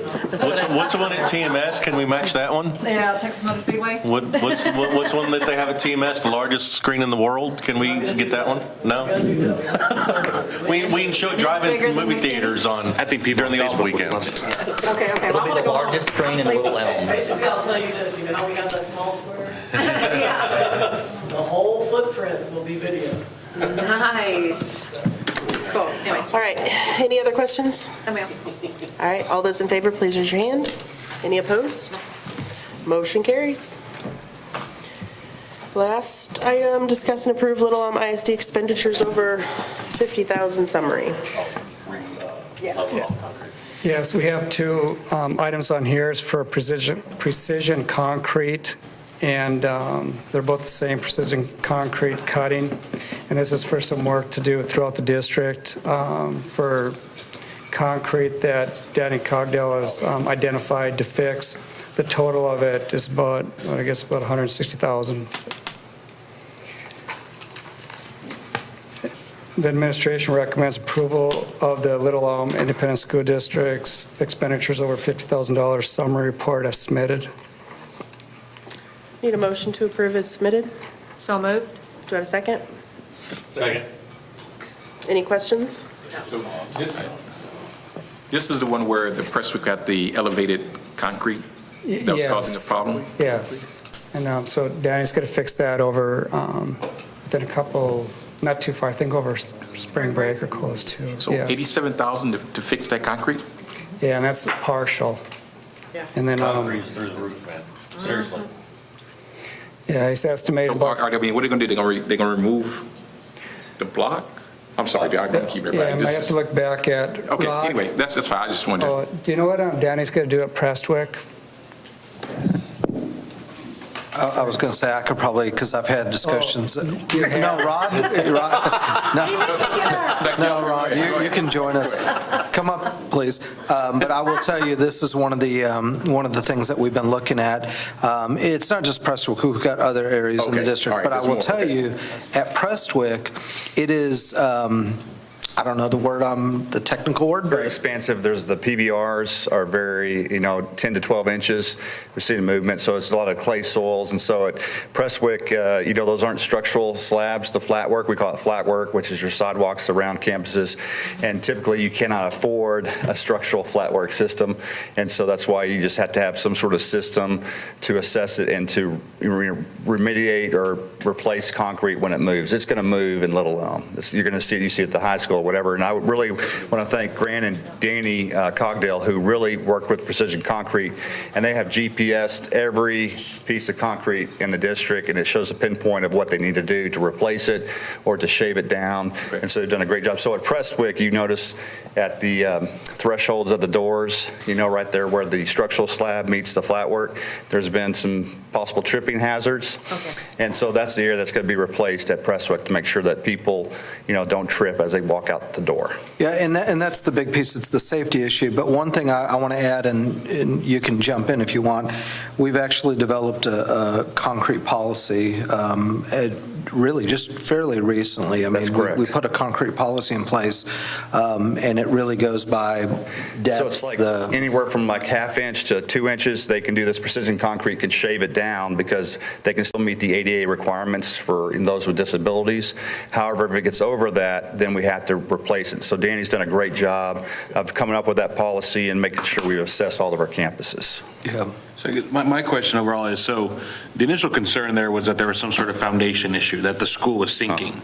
So the issue is not that, it's that the sidewalk's raising and That's correct. shifting. The and- foundation is on, it's got grade beams, it's on piers, based that's- upon our SOLS reports, our geotechnical engineers, and so those aren't moving, this flat work's moving. Gotcha, okay. And you notice a lot of times they may be next to a building and the sprinkler systems will pump water around, and so that'll start pumping up and it'll kick it back towards the building, so a lot of times you'll see it slope back towards the building. So we're pouring that flat work away from the building now and doing hinge slabs to make sure that if we do have to replace it, it's minimal amount and not a lot. So. Any other questions from the board? No, thank you, Rod. You did a better job than I was just going to say it was uneven, so you did a better job than I could have. All right, I need let's see, we have a motion. All those in favor, please raise your hand. Any opposed? All right, motion carries. Next up, consent agenda. Any items that anybody needs pulled? All right, I need a motion to approve consent as is. Do I have a second? Second. Any questions? All those in favor, please raise your hand. Any opposed? Motion carries. Comments, just a reminder to the board, we have a workshop next week. Please let us know if there's an issue. We'll do casual. If everybody wants to wear a polo shirt, that would be fine, or little on polo shirt. That's fine. Okay, just asking. Sure. I don't want to get in trouble. It'll be 3 hours, so. Are we meeting here, right? It is here, right? PL1? Okay. And I believe dinner, or is it 6 or 6:30? 6. That's Swift. Is there a preliminary idea of what's going on there, or will we just find out? Yep, the agenda will be out. One item that we'll have on there for us is the effective board practices. So I'll be sending that. I had it sent over to Mr. Gallagher earlier today just to make sure he was comfortable with that. So I'll send it to everybody. It's right off the TASB website. It's 14 pages, read through, and then it's probably 3 or 4 pages at the end for you to rate those items and to review, understand, what you think as a board we've done or haven't done, or as a district. And then I would like to make the request you have it back to me by Saturday so that I can compile all the tallies and put it together so that we don't have to wait for that on Monday night. And then we can just go right into the discussion and areas of improvement and those type of things. Make sense? When are we getting that? You'll get that tonight after I get home. Well, Ms. Badil will send it out in the morning probably. Okay. I'll give you till the morning. And then the agenda will come out for the other items that are up for discussion. I think that was all I had, so I'll open it up to board comments. I'll start, Mr. Blackwood. Hey. Crap, that means 1 second. Just want to thank staff again for staying late on another long night, dealing with us back in the room. So again, appreciate it. Also want to thank everyone again, people that have already left for the evening, Chief Harrison, all the folks in the town, Ms. Hillock, and all the principals and everything for showing up tonight for the great presentations and working with us, and especially all the studying and looking into going in with a lot of the new safety issues and things that obviously has been on top of everyone's minds in the last couple of weeks. So again, thank you very much for all that. Also, go LEHS basketball. See you tomorrow night. Yay. That's it. Okay. Oh. Ms. Harding? First, just reiterating my thanks for Chief Harrison for staying here tonight and really going over. I know we had a lot of concerns about safety, and I just really appreciated that, or his input tonight. The other concern that I had during the foundation meeting, there was some more discussion on the MOU, and I'm afraid that a lot of the timing happened to be when Pat Robbins, when we lost her, and I believe that the MOU got lost. And so if there is a different MOU, I'd like to see if we can get that back to the board, or, if someone can send that to us for review, because I've got a feeling that it just got lost somewhere during that time frame. And we need to make sure we get on the same page, because there was several misstatements made this evening. And so I want to get that back out there so we can get these things corrected and get that MOU reviewed. And can't help the timing. So if we can get that done, because it's now raised more concerns, so. Okay. Thank you. Mr. Montemor? I really don't have anything new. Just also wanted to thank everyone that came out tonight, from the foundation, from the town, transportation, and obviously, Chief Harrison for the safety concerns. That was definitely at the top of my mind today. It's nice to be able to kind of talk through all those issues and have some level of comfort that we're good even now, and that we'll be even better next year and the year after that. So that's all. Mr. Flores? Thank you. Good night. Mr. English? Well, same thing. Thank you. Echo. Just had one thing. Want to quickly get on potentially the next board meeting and talk about social committee from the board standpoint of view, and see if that would be something people would be interested in. Social committee? Yeah. We come with things that we do as a board. Oh, and gotcha, provide the gotcha. community, Okay. Need more parties? More parties. All for it. Okay. Thank you once again for the district for everything that. All right, Mr. Gallagher, any final thoughts? Yeah, just really quickly, I want to thank our executive team for staying late. I appreciate you guys for being here at almost 11 o'clock. We'll be out before 11. Appreciate you guys. Also, I echo the same thing as far as Chief Harrison, Doug Peach for coming out, JW, their transportation, Billy, thank you for staying. I did want to just let everyone know Friday night, and I know the board has invitations. If you all can make it, that's great. We'd love you to be there. We have our first fall graduation for our goals program, so we will be honoring 7 of our students who've graduated. So we're really excited about that, and kudos to Bill Bush for his leadership on that. Again, very first time we're doing this for a fall graduation, and we're excited about it. It will be Friday, 6:30 p.m. at Crossridge Church across from the high school. So thank you, and again, board members, thank you for staying late. I appreciate you guys and just what you guys do for our district. Thank you, Mr. Gallagher. I need a motion to adjourn. Okay. Do I have a second? Second. Any questions? All those in favor, please raise your hand. Any opposed? Motion carries. 10:56, we'll adjourn. Thank you and have a great night.